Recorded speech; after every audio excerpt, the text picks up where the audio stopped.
ওকে, মৃত্যুঞ্জয়। নমস্কার, শুভ সন্ধ্যা। সুস্থ দেহে সুস্থ মন, এই নিয়েই আলাপন। আজ আমরা সকলেই উপনীত হয়েছি এই সুন্দর পবিত্র একটি দিনে, যে দিবসে আমরা জানি আজকে আমরা সারা ভারতবাসীর কাছে একটা গর্বের দিন। আমরা আজ সকলেই ৭৮তম স্বাধীনতা দিবস উদযাপন করেছি। আমরা এই স্বাধীনতা দিবসের প্রাককালে সান্ধ্যকালীন সময়ে প্রতি বৃহস্পতিবারের ন্যায় এই বৃহস্পতিবারও আমাদের আলাপনের ৭৩তম আসর শুরু হতে চলেছে। যে পর্বে মুখ্য আলোচক রূপে আছেন আজকে আমাদের সঙ্গে অধ্যাপক রাজেশ কুমার পান্ডে মহাশয়, যিনি ইন্ডিয়ান নলেজ সিস্টেম নিয়ে আলোচনা করবেন। আমাদের সঙ্গে ইতিমধ্যেই যুক্ত হয়েছেন আমাদের মহাবিদ্যালয়ের চালিকা শক্তি, সম্মানীয় অধ্যক্ষ অধ্যাপক ডক্টর দেবপ্রসাদ সাহু স্যার আছেন, আয়োজককারী সম্পাদক ডক্টর কেশবচন্দ্র গোপ স্যার আছেন, আমাদের সমস্ত শিক্ষার্থী এবং আপামর সমস্ত শ্রোতাবৃন্দ, সকলকেই যথাযোগ্য সম্মান, শ্রদ্ধা, কৃতজ্ঞতা জানিয়ে আমি আমার মহাবিদ্যালয়ের সম্মানীয় অধ্যক্ষ অধ্যাপক ডক্টর দেবপ্রসাদ সাহু স্যারকে অনুরোধ করব এই ৭৩তম পর্বের শুভ সূচনা করার জন্য এবং স্বাগত ভাষণ রাখার জন্য। নমস্কার স্যার। সুস্থ দেহে সুস্থ মন, এই নিয়ে আলাপন। আজকে একটা মহান দিবস। আজকের দিনে ভারতবর্ষ স্বাধীনতা লাভ করেছিল। এই ৭৮তম স্বাধীনতা দিবসের আমাদের মহাবিদ্যালয়ের, সেবা ভারতী মহাবিদ্যালয়ের আলাপন নামক এক লেকচার সিরিজের আজকে ৭৩তম দিন। আজকের দিনে উপস্থিত সমস্ত সম্মানীয় ব্যক্তিবর্গ, বিভিন্ন মহাবিদ্যালয়, বিভিন্ন বিশ্ববিদ্যালয়ের সম্মানীয় অধ্যাপকবৃন্দ এবং যাদের জন্য অনুষ্ঠান, যাদের জন্য এই আলাপন, সেই শিক্ষার্থী সবাইকেই মহাবিদ্যালয়ের পক্ষ থেকে স্বাগত জানাচ্ছি। আজকে আমরা পেয়েছি বিশিষ্ট একজন ইতিহাসবিদকে, যিনি শ্রী রাজেশ কুমার পান্ডে মহাশয়, যিনি assistant professor, Jhargram Raj college. সেই সম্মানীয় ব্যক্তিকে, সেই সম্মানীয় ইতিহাসবিদকে মহাবিদ্যালয়ের পক্ষ থেকে স্বাগত জানাচ্ছি। বক্তব্য দীর্ঘায়িত না করে যার বক্তব্য শোনার জন্য আমরা অধীর আগ্রহে অপেক্ষা করে আছি, তাকে আরেকবার স্বাগত জানিয়ে এবং আলাপনে উপস্থিত পূর্ববর্তী যারা বক্তা ছিলেন তাদেরকেও সম্মান জানিয়ে, স্বাগত জানিয়ে আমার এই স্বাগত ভাষণ শেষ করছি। নমস্কার। আপনাকে অশেষ কৃতজ্ঞতা এবং ধন্যবাদ জানাই স্যার। শত ব্যস্ততা, কর্মব্যস্ততা থাকা সত্ত্বেও আপনার এই স্বাগত ভাষণের মধ্যে দিয়ে অনুষ্ঠানের শুভ সূচনা হলে আমাদের কর্মপ্রেরণা বোধহয় আরও বেশি জাগ্রত হয়, আমাদের মনে শক্তি সঞ্চারিত হয়। অশেষ কৃতজ্ঞতা আমাদের মহাবিদ্যালয়ের সম্মানীয় অধ্যক্ষ অধ্যাপক ডক্টর দেবপ্রসাদ সাহু স্যারকে।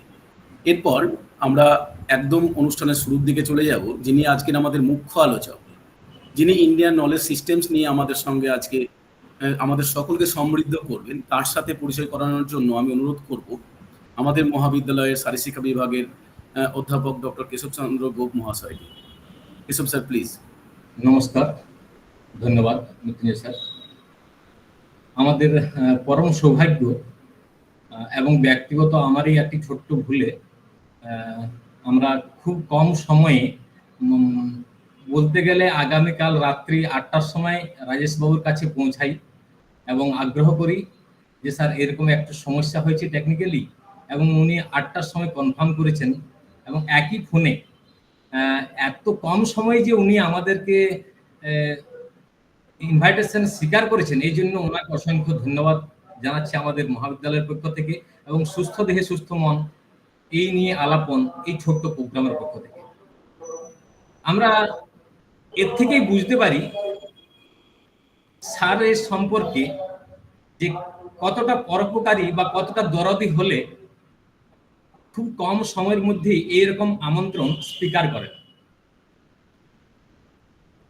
স্যারের সম্পর্কে দু চার কথা বলতেই হয়, কিন্তু যখনই স্যারকে আগ্রহ করলাম, স্যার আপনার বায়োডাটা চাই, একটু কিছু বলতে হবে, স্যার বলছে কেশব এসবের কোনো প্রয়োজন নেই, আমি যেটার জন্য তোমরা আমাকে আমন্ত্রণ জানিয়েছো এটাই ঠিক আছে।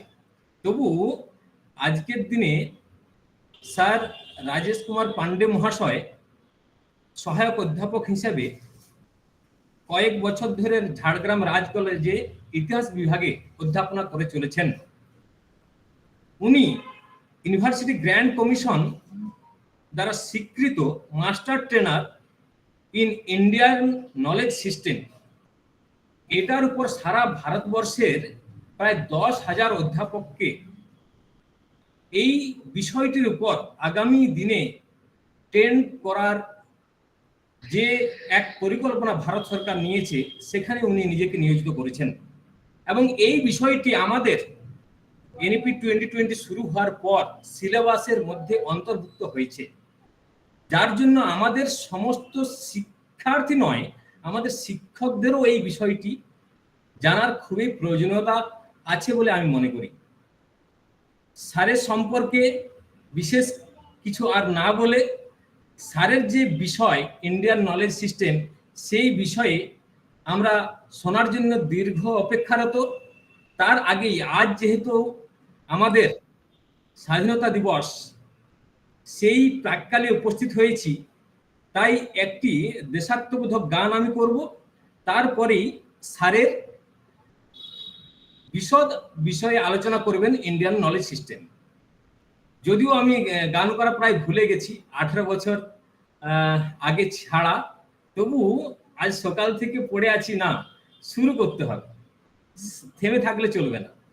তো আজকে যে গানটি আমি করব, দেশাত্মবোধক যারা চেয়েছিল ভেঙে ফেলে দিতে পরাধীনতার কারা, ছোট্ট প্রয়াস, খারাপ হলে বা শ্রুতি মধুর না হলেও ক্ষমা করবেন এই আশা রাখি।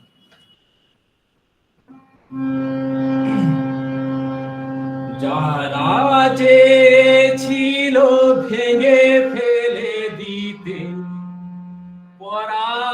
পরাধীনতার কারা, আজি ভারতের স্বাধীনতা দিনে কোথায় রহিল তারা। প্রথম শহীদ ক্ষুদিরাম জানি, ভারত মাতারে সাজাইতে রানী। প্রথম শহীদ ক্ষুদিরাম জানি, ভারত মাতারে সাজাইতে রানী। ফাঁসির মঞ্চে জীবনের গান, ফাঁসির মঞ্চে জীবনের গান, যারা করে গেছে সারা, আজি ভারতের স্বাধীনতা দিনে কোথায় রহিল তারা।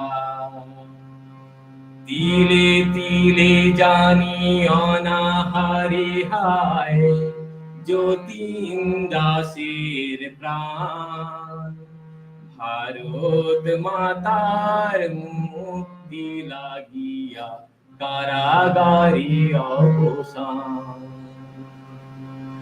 তিলে তিলে জানি অনাহারে হায় যতীন দাসের প্রাণ, ভারত মাতার মুক্তি লাগিয়া কারাগারি অবসান।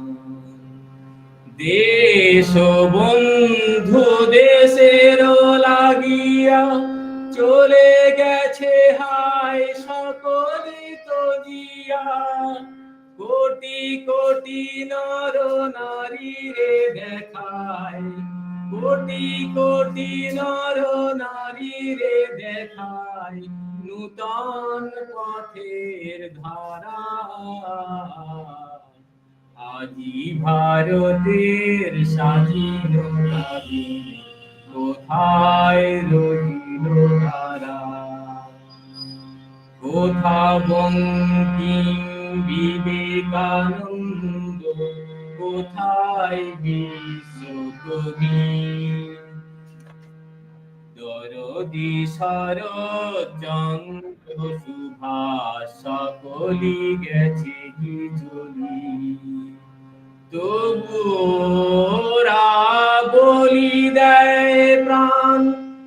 শোন হে স্বাধীন ভারত সন্তান, ওরাই মোদের মুক্তি পথে, ওরাই মোদের মুক্তি পথে উজ্জ্বল ধ্রুব তারা।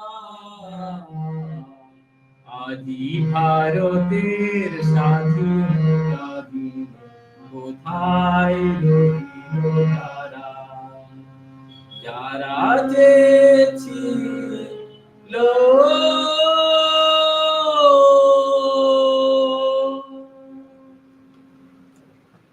নমস্কার।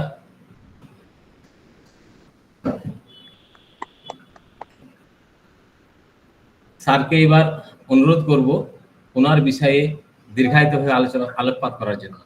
নমস্কার স্যার।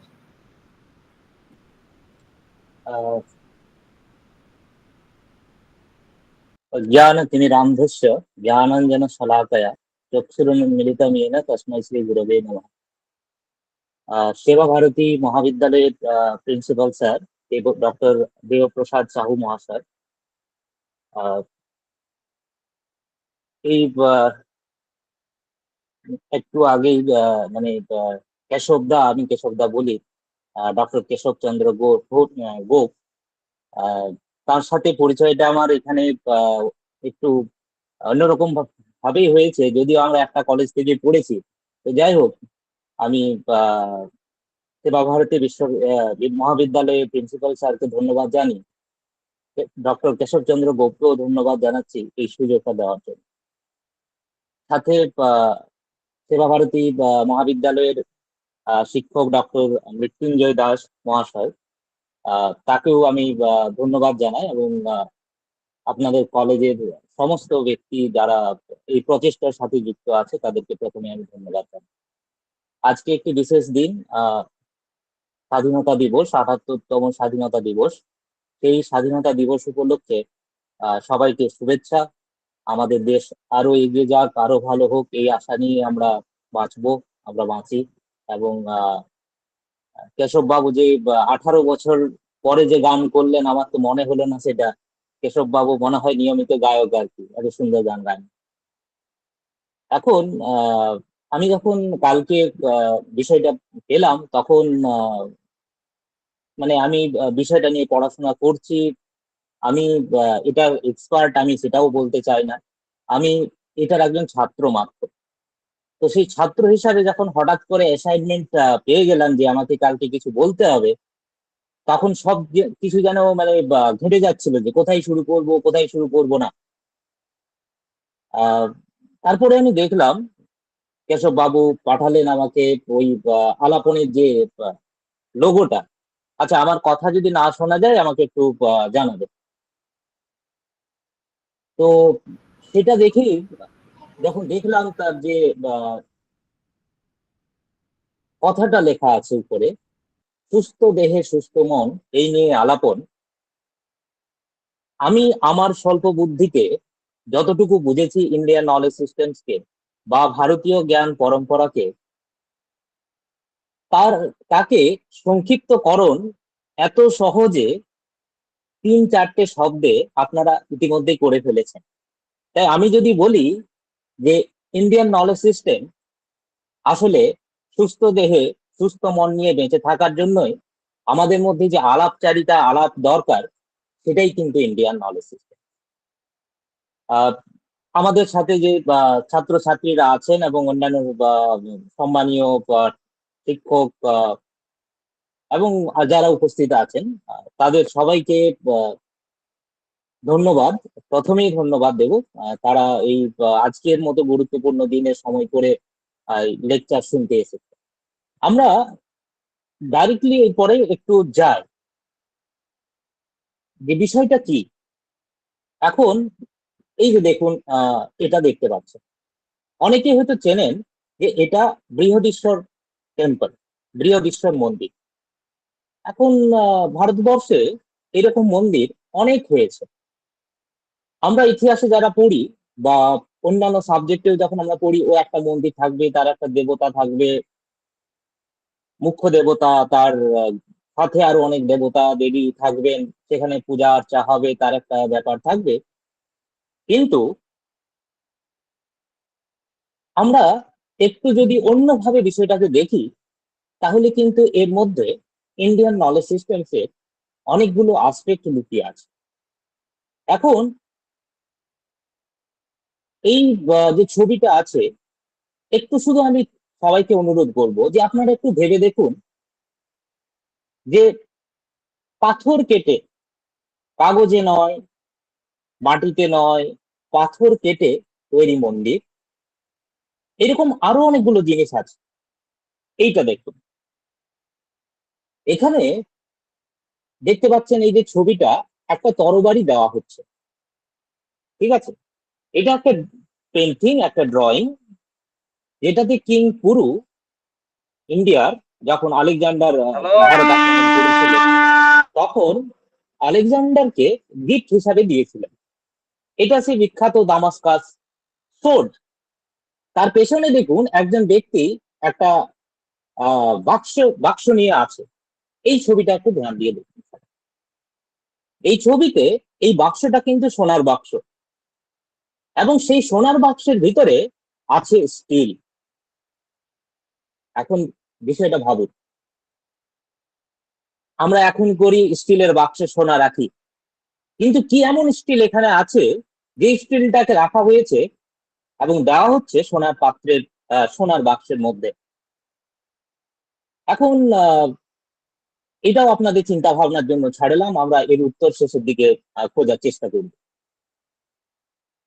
এই দুটো জিনিসকে জাস্ট মাথায় রেখে আমরা বোঝার চেষ্টা করব যে ইন্ডিয়ান নলেজ সিস্টেম, বা বাংলায় যদি আমরা বলি যে ভারতীয় জ্ঞান পরম্পরা বলতে কি বুঝি, হোয়াট ইজ আইকেএস। এখন আইকেএস যখনই বলছি তখনই প্রথমে আসছে ইন্ডিয়ান। এই ইন্ডিয়ান কারা, এই ইন্ডিয়ান কারা, এটা নিয়ে বিতর্ক থাকতে পারে, কিন্তু আমরা পরিষ্কারভাবে ভৌগোলিক মানে মতে, জিওগ্রাফিক্যাল সেন্সে এই ইন্ডিয়া কনসেপ্টটাকে একসেপ্ট করব। এবং এই ইন্ডিয়া হচ্ছে আনডিভাইডেড ইন্ডিয়া, যে ইন্ডিয়া ডেসক্রিপশন আমরা বিষ্ণু পুরাণে পাই, যেখানে ওই হিমালয়ের দক্ষিণে, সমুদ্রের উত্তরে সেই শ্লোকটা আমরা সবাই জানি, পূর্ব দিকে বার্মা, পশ্চিম দিকে হিন্দুকুশ পর্বতমালা। এই বিস্তীর্ণ ভূখণ্ডে যারা বসবাস করতেন তাদেরকে আমরা ভারতীয় বলি, সেই শ্লোক অনুসারে ভারত মাতার সন্তান বলি, ইন্ডিয়ার বসবাসকারী ইন্ডিয়ানস বলি। তাহলে যখনই আমি ইন্ডিয়ান নলেজ সিস্টেমসে ইন্ডিয়ানদের কথা ভাববো, তখন যেন এটা পরিষ্কার থাকে যে ইন্ডিয়ান বলতে আমরা কিন্তু টুডেজ ইন্ডিয়া বলছি না। এই ইন্ডিয়া হচ্ছে অবশ্যই আনডিভাইডেড বা অখণ্ডিত ভারত। নলেজ, এই জ্ঞান কি, এই জ্ঞান নিয়ে কিন্তু এর উত্তর দেওয়াটা খুব কঠিন কাজ। আমরা জানি, যেমন আমরা বলে থাকি যে এডুকেশন, হোয়াট ইজ এডুকেশন, এটা নিয়েও বিভিন্ন পণ্ডিতের, বিভিন্ন ব্যক্তির বিভিন্ন মত আছে। নলেজও সেরকম একটা বিষয় যেটা নিয়ে কিন্তু বিতর্কের শেষ নেই, এবং বিভিন্ন ব্যক্তি বিভিন্ন ভাবে বলে থাকেন। এখন হোয়াট ইজ নলেজ, এটা বলতে যাওয়ার আগে জাস্ট আমি একটা ছোট্ট গল্প বলবো। গল্প নয়, এটা উপনিষদে আছে, আপনারা হয়তো অনেকে জানেন। তৈতরীয় উপনিষদে ভৃগু বল্লীকে, ভৃগু তার বাবা বরুণের কাছে যাচ্ছেন এবং জিজ্ঞাসা করছেন যে বাবা বলো যে ব্রহ্মণ কি, ব্রহ্ম কি, আত্মা কি?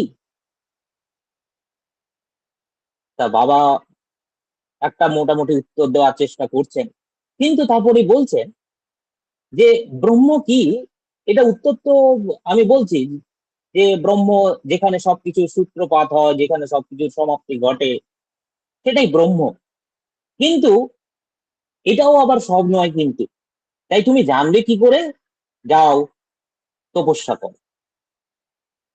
ভৃগু সেখানে তপস্যা করতে যাচ্ছে, তপস্যা করছে, অনেক তপস্যা করার পরে আত্ম উপলব্ধি করে জানছেন যে জ্ঞান হচ্ছে কি না, জ্ঞান হচ্ছে এই নলেজ, মানে ব্রহ্ম হচ্ছে মানে ফুড, অন্ন, অন্ন হচ্ছে ব্রহ্ম। কিছুদিন সেটা নিয়ে স্যাটিসফাইড থাকছে যে ব্রহ্মের উত্তর আমি জেনে গেছি, ব্রহ্ম মানে অন্য মানে হচ্ছে ব্রহ্ম। কিছুদিন পরে পরে কিন্তু তার মধ্যে আবার অসন্তোষ তৈরি হচ্ছে যে না, এটা কিন্তু নাও হতে পারে। আবার তার বাবার কাছে যাচ্ছে, তার বাবা আবার তাকে উপদেশ দিচ্ছে যে যাও তুমি আবার তপস্যা করো। আবার অনেকদিন তপস্যা করার পরে সে ভৃগু জানছে যে না, অন্য নয়, সেখানে প্রাণ হচ্ছে। এই করে অনেকগুলো স্টেজ আসছে, আমি পুরো স্টোরিটাতে এখন যাচ্ছি না। বলার উদ্দেশ্যটা হচ্ছে এটাই, যে যখন এই ব্রহ্মকে ডিফাইন করার চেষ্টা করা হচ্ছে, ব্রহ্মকে জানার চেষ্টা করা হচ্ছে, সেখানে যে প্রসেসটা, যে ম্যাথোডোলজিটা, এনইপির কথা দিয়ে আমরা কেশব স্যারও বললেন এনইপির কথা, সেখানেও একটা জিনিস ফোকাস করা হচ্ছে, সেটা হচ্ছে যে হাউ, মেথড, কিভাবে আমরা যাহা জানি তাহা কিভাবে জানি। তো এইটা, এই কেভিয়েটটার সাথে আমরা এগোবো যে নলেজ, আমরা সেইটাকে বলবো যে something that emanates from the wisdom and insights arising out of deep experiences. আমাদের অভিজ্ঞতা, অবজারভেশনস, আমাদের পর্যবেক্ষণ, এক্সপেরিমেন্টেশন, আমরা যখন সেটা প্রত্যক্ষ করার চেষ্টা করছি এবং সেটা ভ্যালিডেটেড হচ্ছে, পরবর্তীকালে ইমপ্রুভ হচ্ছে, অনেক ক্ষেত্রে রিজেক্টেড হচ্ছে, আবার অফকোর্স কিছু ক্ষেত্রে অগমেন্টেডও হচ্ছে, তাহলে নলেজ হচ্ছে এমন একটা উইজডম, এমন একটা ইনসাইটস যেটা কিন্তু ফিক্সড নয়। তাই আমরা প্রথমেই বলে রাখি যে নলেজকে আমরা আমাদের এই কনটেক্সটে বোঝার জন্য এইটুকুই ধরে রাখবো, এটা মাথায় রেখে যে এটাই কিন্তু সব নয়। যেমন ভৃগুর কাছে প্রথম তপস্যায় তিনি জেনেছিলেন অন্যই ব্রহ্ম, পরে তিনি সেটা বুঝতে পেরেছিলেন যে না, অন্যই ব্রহ্ম নয়, তার মধ্যে আরো কিছু থাকতে পারে, আবার তিনি তপস্যায় যাচ্ছেন। তো সেরকম ভাবে নলেজ কি, জ্ঞান কি, তার আরো কিন্তু অনেক আসপেক্ট আছে যেগুলো আমরা এখন যাব না। আরো যদি আমরা দেখি এইখানে আইকিএস এর কনটেক্সটে আমরা সেই নলেজটাকে একসেপ্ট করছি, বা অ্যাটলিস্ট আমাদের সুবিধার্থে বুঝছি যে only such knowledge which is synthesized, codified and made available by the Indians. অর্থাৎ ভারতীয়রা যে জ্ঞানটাকে, যে উইজডমটাকে, যে ইনসাইটসটাকে সিনথেসাইজ করেছেন, কোডিফাই করেছেন এবং যেটা মানুষের কাছে তুলে ধরেছেন, অ্যাভেলেবেল আছে, সেটাকে আমরা এই ইন্ডিয়ান নলেজ সিস্টেমস এর মধ্যে নলেজ হিসাবে ধরছি। সিস্টেম কি না, সিস্টেম আমরা জানি, এই সিস্টেম শব্দটা খুব কমন একটা জেনারিক টার্ম হিসাবে আমরা বিভিন্ন ক্ষেত্রে ব্যবহার করি, ইকোসিস্টেম এইসব বলে। না, সিস্টেম হচ্ছে স্ট্রাকচার্ড ম্যাথোডোলজি, একটা নির্দিষ্ট ম্যাথোডোলজি থাকবে, একটা নির্দিষ্ট বর্ণ বিভাগ, শ্রেণী বিশ্লেষণ বা শ্রেণী বিভাগের একটা প্রক্রিয়া থাকবে, যার মাধ্যমে ওই যে অ্যাভেলেবল নলেজ সেটাকে আমাদের কাছে তুলে ধরা হয়েছে। তাই হোয়াট ইজ আইকেএস না, আইকেএস হচ্ছে ইন্ডিয়ান। ইন্ডিয়ান বলতে কাদের বোঝাচ্ছি না, আনডিভাইডেড ইন্ডিয়ার বসবাসকারী মানুষজনকে, ইরেসপেক্টিভ অফ এনিথিং, যে তার রিলিজিয়ন আলাদা হতে পারে, তার কালার হতে পারে, তার সেই আস্পেক্ট গুলোতে আমরা যাচ্ছি না। আমরা বলছি ইন্ডিয়ানস, এবং Indians of the undivided India. নলেজের মধ্যে আমি সেই কথাগুলো বললাম, সিস্টেম। তাই খুব সহজভাবে আইকিএস এর যে পরিধি, সেটা আমরা প্রথমে এখানে ধরার চেষ্টা করি। ওকে, আরো একটা যদি আমরা দেখি যে এই আইকিএস এর মধ্যে কোন কোন জিনিসগুলোকে আমরা এর মধ্যে রাখবো, না এটা হচ্ছে যাবতীয় অ্যাভেলেবেল, যতটুকু অ্যাভেলেবেল। এখন এই অ্যাভেলেবেল যে নলেজ, সেটা বিভিন্ন ফর্মে থাকতে পারে। আমাদের কাছে যে দুটো গুরুত্বপূর্ণ ফর্ম, সেটা হচ্ছে, তার মধ্যে একটা হচ্ছে রিটিন, লিখিত, আর একটা হচ্ছে মৌখিক। ভারত কিন্তু শ্রুতির দেশ আমরা বলে থাকি, আমি ছাত্রছাত্রীদের জন্য বলবো, এবং আমরা যেহেতু এই তথাকথিত জঙ্গলমহলের বাসিন্দা, আমরা জানি যে আমাদের এই এলাকায় বিভিন্ন জায়গায় বিভিন্ন ধরনের গান আছে, টুসু গান, ভাদু গান, ঝুমুর গান, করম গান, বা বিভিন্ন ধরনের প্রবাদ আছে, গল্প আছে, কথা আছে, কাহিনী আছে, যেগুলো হয়তো কোথাও কিন্তু লেখা নেই, যেগুলো আমরা শুনেছি দাদুর কাছ থেকে, বা আমরা আগের প্রজন্মের মানুষের কাছে শুনে শিখেছি, সেগুলো আমরা ট্রান্সফার করবো। তাহলে ওরাল ট্রেডিশন, বেদও শ্রুতি ছিল, পরে সেটা কোডিফাইড হয়েছে, লেখা হয়েছে, সেটা আমরা সবাই জানি। তাই ভারতীয় জ্ঞান পরম্পরা বা ইন্ডিয়ান নলেজ সিস্টেমস এর মধ্যে আমাদের সব থেকে আগে যেটাকে মাহাত্ম্য দিতে হবে সেটা হচ্ছে যে শ্রুতি, মৌখিক যেটা প্রচলিত আছে সেটা একটা, আর দ্বিতীয় হলো কোডিফাইড, যেটা রিটেন, যেটা লিখিত, যেটা আমাদের কাছে আহ একদম রিটেন ডকুমেন্টস আছে। ঠিক আছে? আমরা যেটা যদি একটা ছকের মাধ্যমে ব্যাপারটাকে বোঝার চেষ্টা করি, যে যারা একেবারে মানে আমরা যদি ইন্ট্রোডিউস করার জন্য, যে হোয়াট ইজ আইকিউএস ইন্ট্রোডিউস করার জন্য আমরা বলি, তাহলে এই একটা ছক তোমাদের কিন্তু কাজে লাগতে পারে। আমি ছাত্রছাত্রীদের সুবিধার জন্য বলছি। দুটো ভাগে ভাগ করা হয়েছে, লিটারারি, নন লিটারারি, মানে সাহিত্যিক এবং অসাহিত্যিক আমরা বলতে পারি। সাহিত্যিকের মধ্যে সনাতন ধর্ম এবং তার সাথে আছে আদার যে ধার্মিক ট্রেডিশন সেগুলো। সনাতন ধর্মকে আবার দুটো ভাগে ভাগ করা হয়েছে, কোর এবং আদার টেক্সট। কোর টেক্সটের মধ্যে আমাদের একটা কনসেপ্ট আছে চতুর্দশ বিদ্যাস্থান। অনেক ক্ষেত্রে সেটা ভেঙে আবার কেউ কেউ কিছু কিছু পুরাণ বা অন্যান্য গ্রন্থে সেটাকে অষ্টাদশ বিদ্যাস্থানেতে উল্লেখ করা হয়ে থাকে। এই চতুর্দশ বিদ্যাস্থান কি আমি পরের স্লাইডে বলবো। তার সাথে আছে basic and applied sciences and text বা পাঠ্য বই বা রিটেন ডকুমেন্টস, যেগুলো পার্টিকুলারলি বা কোনো একটা স্পেসিফিক টপিকের উপর লেখা হয়েছে। সেটা আর্কিটেকচার হতে পারে, সেটা ইঞ্জিনিয়ারিং হতে পারে, সেটা ম্যাথমেটিক্স হতে পারে, এবং সেটা অন্যান্য অ্যাপ্লাইড সায়েন্স, কেমিস্ট্রি হতে পারে। সেরকম ভাবে বুদ্ধিস্ট, জেন্স এন্ড আদার্স, আমরা যদি এনসিয়েন্ট টাইমসে যাই, তাহলে প্রধান যে নন বেদিক যে ট্রেডিশনস গুলো পাবো, ধার্মিক ট্রেডিশনস গুলো পাবো, তার মধ্যে গুরুত্বপূর্ণ হচ্ছে বুদ্ধিস্ট এবং জেন্স। এছাড়াও কিন্তু আরো অনেক আছে যেটা আমরা জানি, যেটা আমরা এখন সময়ের অভাবে বা আমরা প্রসঙ্গের অভাবে আমরা সেটাকে প্রসঙ্গের কারণে আমরা আর সেই ডিটেলসে যাচ্ছি। নন লিটারারির মধ্যে যেটা আছে ওরাল ট্রেডিশন। এখনো আমাদের দেশের মধ্যে যে আর্ট ফর্মস, ফোকলোর, ফুড এবং অন্যান্য অনেক আসপেক্ট আছে যেটা কিন্তু ওরাল ট্রেডিশনের মধ্যেই আছে। কিছুদিনের মধ্যে সেগুলো হয়তো এক্সটিংক্ট হয়ে যেতে পারে। তাই যখন আমি চতুর্দশ বিদ্যাস্থানের কথা বলছি, সেই চতুর্দশ বিদ্যাস্থানের মধ্যে কি কি আছে না, আছে বেদ। আমরা ছোটবেলায় সবাই পড়েছি চারে বেদ, ঋগ, যজুর, সাম, অথর্ব। তার সাথে আছে বেদাঙ্গ। আমরা জানি যে বেদকে ভালো করে পড়ার জন্য বা পাঠ করার জন্য, এবং আমি বললাম বেদ যেহেতু শ্রুতি, কোথাও লিখিত নেই, তাই শুনে শুনে সেটা চলে আসছে যুগ যুগ ধরে। তাই সঠিক উচ্চারণ, সঠিক ব্যাকরণ, সঠিক ছন্দ প্রভৃতি না থাকলে কিন্তু এই শ্রুতি বেঁচে থাকতো না। তাই সেগুলোর জন্য করা হয়েছিল বেদাঙ্গ, শিক্ষা, ব্যাকরণ, নিরুক্ত, ছন্দ, জ্যোতিষ এবং কল্প। এছাড়াও পুরাণ আছে। এই পুরাণের মধ্যে আমরা জানি যে অষ্টাদশ মহাপুরাণ আছে এবং আরো অনেকগুলো উপমহাপুরাণ আছে। তার সাথে আছে ধর্মশাস্ত্র। দর্শন শাস্ত্রের মধ্যে আছে মীমাংসা, পূর্ব মীমাংসা, উত্তর মীমাংসা। আর ন্যায় শাস্ত্রের মধ্যে আমরা যে প্রধান যে চারটা আমাদের দার্শনিক মত, সেই দার্শনিক মতগুলো এর মধ্যে আছে। তাই আইকিএস এর একটা গুরুত্বপূর্ণ পার্ট হচ্ছে এই চতুর্দশ বিদ্যাস্থান।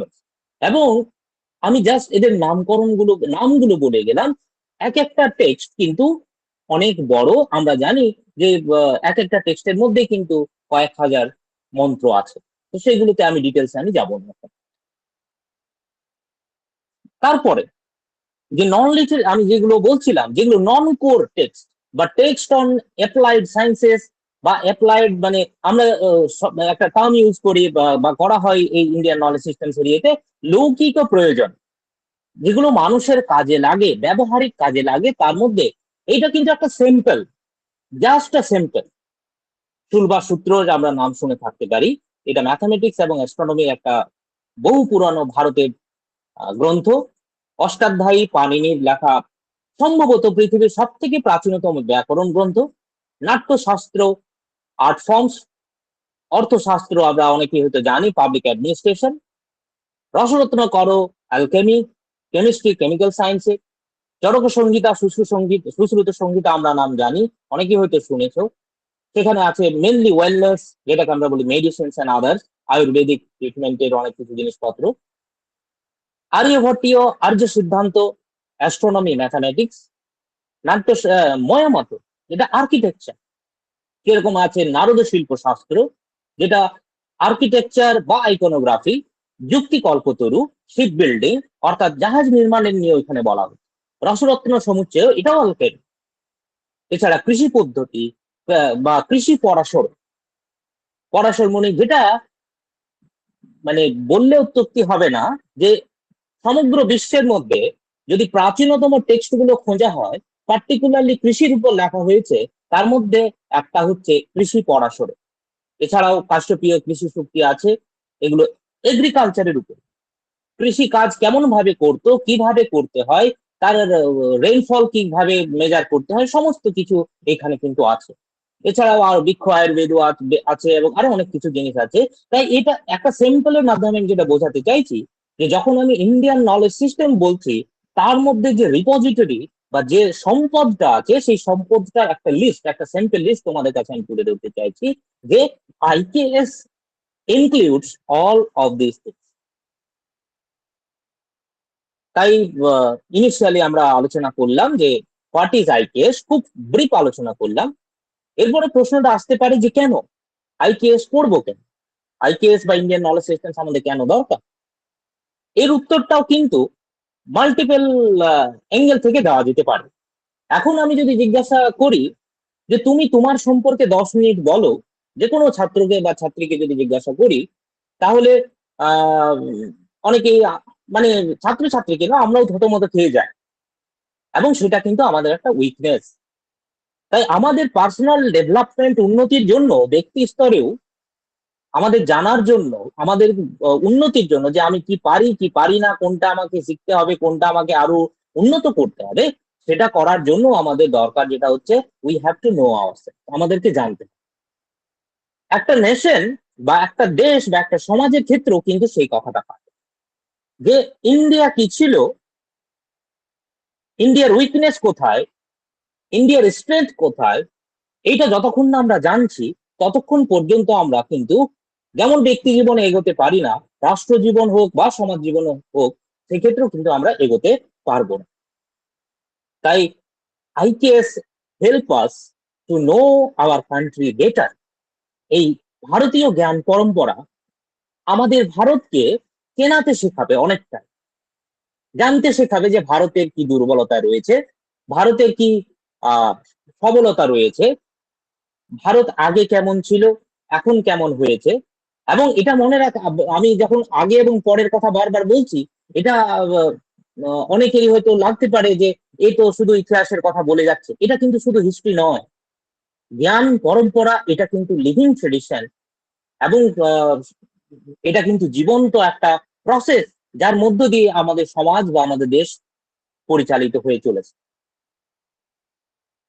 এখন এই IKS কেন, এর উত্তর যদি আমি একটু কংক্রিটাইজ ওয়েতে দেওয়ার চেষ্টা করি, তাহলে কতগুলো পয়েন্ট আছে।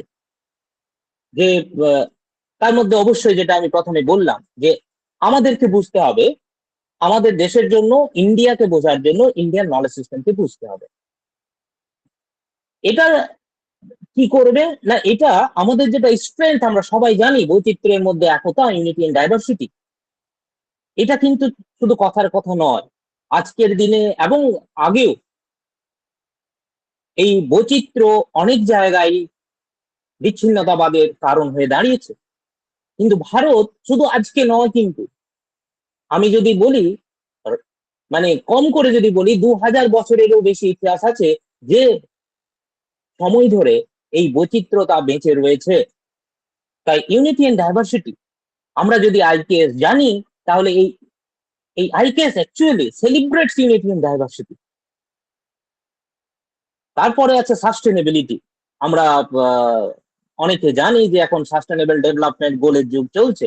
2015 থেকে 2030 পর্যন্ত এই সাস্টেনেবল ডেভেলপমেন্ট গোলসের অনেক কতগুলো গোলস, 17 গোলস আইডেন্টিফাই করা হয়েছে, যে আমরা 2030-এর মধ্যে এই জায়গায় পৌঁছতে চাই সমগ্র বিশ্ব। এছাড়াও আমরা যখন বিশেষ করে পরিবেশ বিজ্ঞান পড়ি, তখন আমরা দেখি যে সাস্টেনেবল ডেভেলপমেন্টের কথাটা বলা হয়। আমাদের যে ইন্ডিয়ান নলেজ সিস্টেমস আছে, সেই ইন্ডিয়ান নলেজ সিস্টেমস এর একটা গুরুত্বপূর্ণ লেসেনিং হচ্ছে সাস্টেনেবিলিটি, এনভায়রনমেন্টাল সাস্টেনেবিলিটি, যেটা আমরা সহজভাবে জানি যে পরিবেশের ক্ষতি না করে যে উন্নয়ন, সেটাকে সাস্টেনেবল ডেভেলপমেন্ট বলা হয়। Sustainability, to understand sustainability, sustainable development, we must and we should know IKS। আরো একটা যেটা হলো, এখন আমরা দীর্ঘ সময় পর আবার আমরা ব্যাক করছি পেছনের দিকে, এবং আমরা বলছি নিউ এডুকেশন পলিসিতেও সেটা বলছে ইন্টারডিসিপ্লিনারি, মাল্টিডিসিপ্লিনারি। যে আর্টের স্টুডেন্ট শুধু আর্ট পড়লে তার হবে না, সায়েন্সের স্টুডেন্ট শুধু ফিজিক্স কেমিস্ট্রি পড়লে হবে না, তাকে গানও শিখতে হবে, তাকে আঁকাও শিখতে হবে, তাকে ফিজিক্যাল অ্যাক্টিভিটি শিখতে হবে, তার ফিজিক্যাল এডুকেশনের যোগ শিখতে হবে, এবং অন্যান্য আছে প্রাণায়াম শিখতে হবে। অর্থাৎ যখন আমরা হোলিস্টিক অ্যাপ্রোচের কথা বলছি, মাল্টিডিসিপ্লিনারিটির কথা বলছি, ইন্টারডিসিপ্লিনারিটির কথা বলছি, তখন কিন্তু আমাদের এই বিষয়টা IKS অত্যন্ত প্রাসঙ্গিক হয়ে যাচ্ছে, যেগুলো আমি পরবর্তী স্লাইড গুলোতে বা পরবর্তী আলোচনা আরো একটু ডিটেলসে গুরুত্বটা বোঝানোর চেষ্টা করব। আর যেটা হচ্ছে স্ট্রং ওরাল ট্রেডিশন, এটা কিন্তু ইউনিকনেস, এটা কিন্তু ইউনিকনেস। আমি এই অঞ্চল আমার মানে ব্যক্তিগত কথাই বলি, আমি পুরুলিয়াতে জন্মেছি, বড় হয়েছি, ঝাড়গ্রামও সেরকমই। এই অঞ্চলে আমি দেখেছি যে অনেক অনেক ধরনের গান আছে, যে গানগুলো হয়তো আর 50 বছর পরে পাওয়া যাবে না, কারণ সেই গানগুলো লিখিত নয়, সেই গানগুলো যুগ যুগ ধরে চলে আসছে। আমাদের বেদও একটা সময় কিন্তু তাই ছিল, বেদ শ্রুতি ছিল, পরে লেখা হয়েছে। তাই আমাদের দেশের, এবং শুধু এই এলাকায় নয়, আমাদের দেশের একটা গুরুত্বপূর্ণ সম্পদ, একটা গুরুত্বপূর্ণ মানে স্ট্রং মানে স্ট্রেংথ হচ্ছে এই প্র্যাকটিসিং ওরাল ট্রেডিশনস। এবং IKS এই ওরাল ট্রেডিশনস কে খুব গুরুত্ব দেয়। এবং ওয়াই IKS যখন আমি বলতে যাচ্ছি, ইন্ডিয়ান নলেজ সিস্টেম কেন, ভারতীয় জ্ঞান পরম্পরা কেন, না এই সমস্ত বিষয়গুলোকে সমাহিত করে একটা জায়গায় যেটা ধরা হয়েছে, সেটা হচ্ছে IKS। আমি এইখানে একটু জাস্ট 1 মিনিট ইন্টারাপ্ট করে জিজ্ঞাসা করে নিতে চাইছি, শোনা যাচ্ছে তো পরিষ্কার? অসুবিধা হচ্ছে না তো? ঠিক আছে। আচ্ছা, ঠিক আছে, আমরা যাচ্ছি। তাহলে আমরা দেখলাম যে ইন্ডিয়ান নলেজ সিস্টেম কি, কেন ইন্ডিয়ান নলেজ সিস্টেম আমরা জানবো। এখন এরপরে আমরা আরেকটু ধাপ এগিয়ে যাই, সেখানে আমরা জানার চেষ্টা করব যে IKS থেকে আমরা আর কি বেশি পেতে পারি। এখন এই বিষয়টা যখন আমরা যাচ্ছি, তখন আমরা আরেকটু গভীরে যাওয়ার চেষ্টা করি।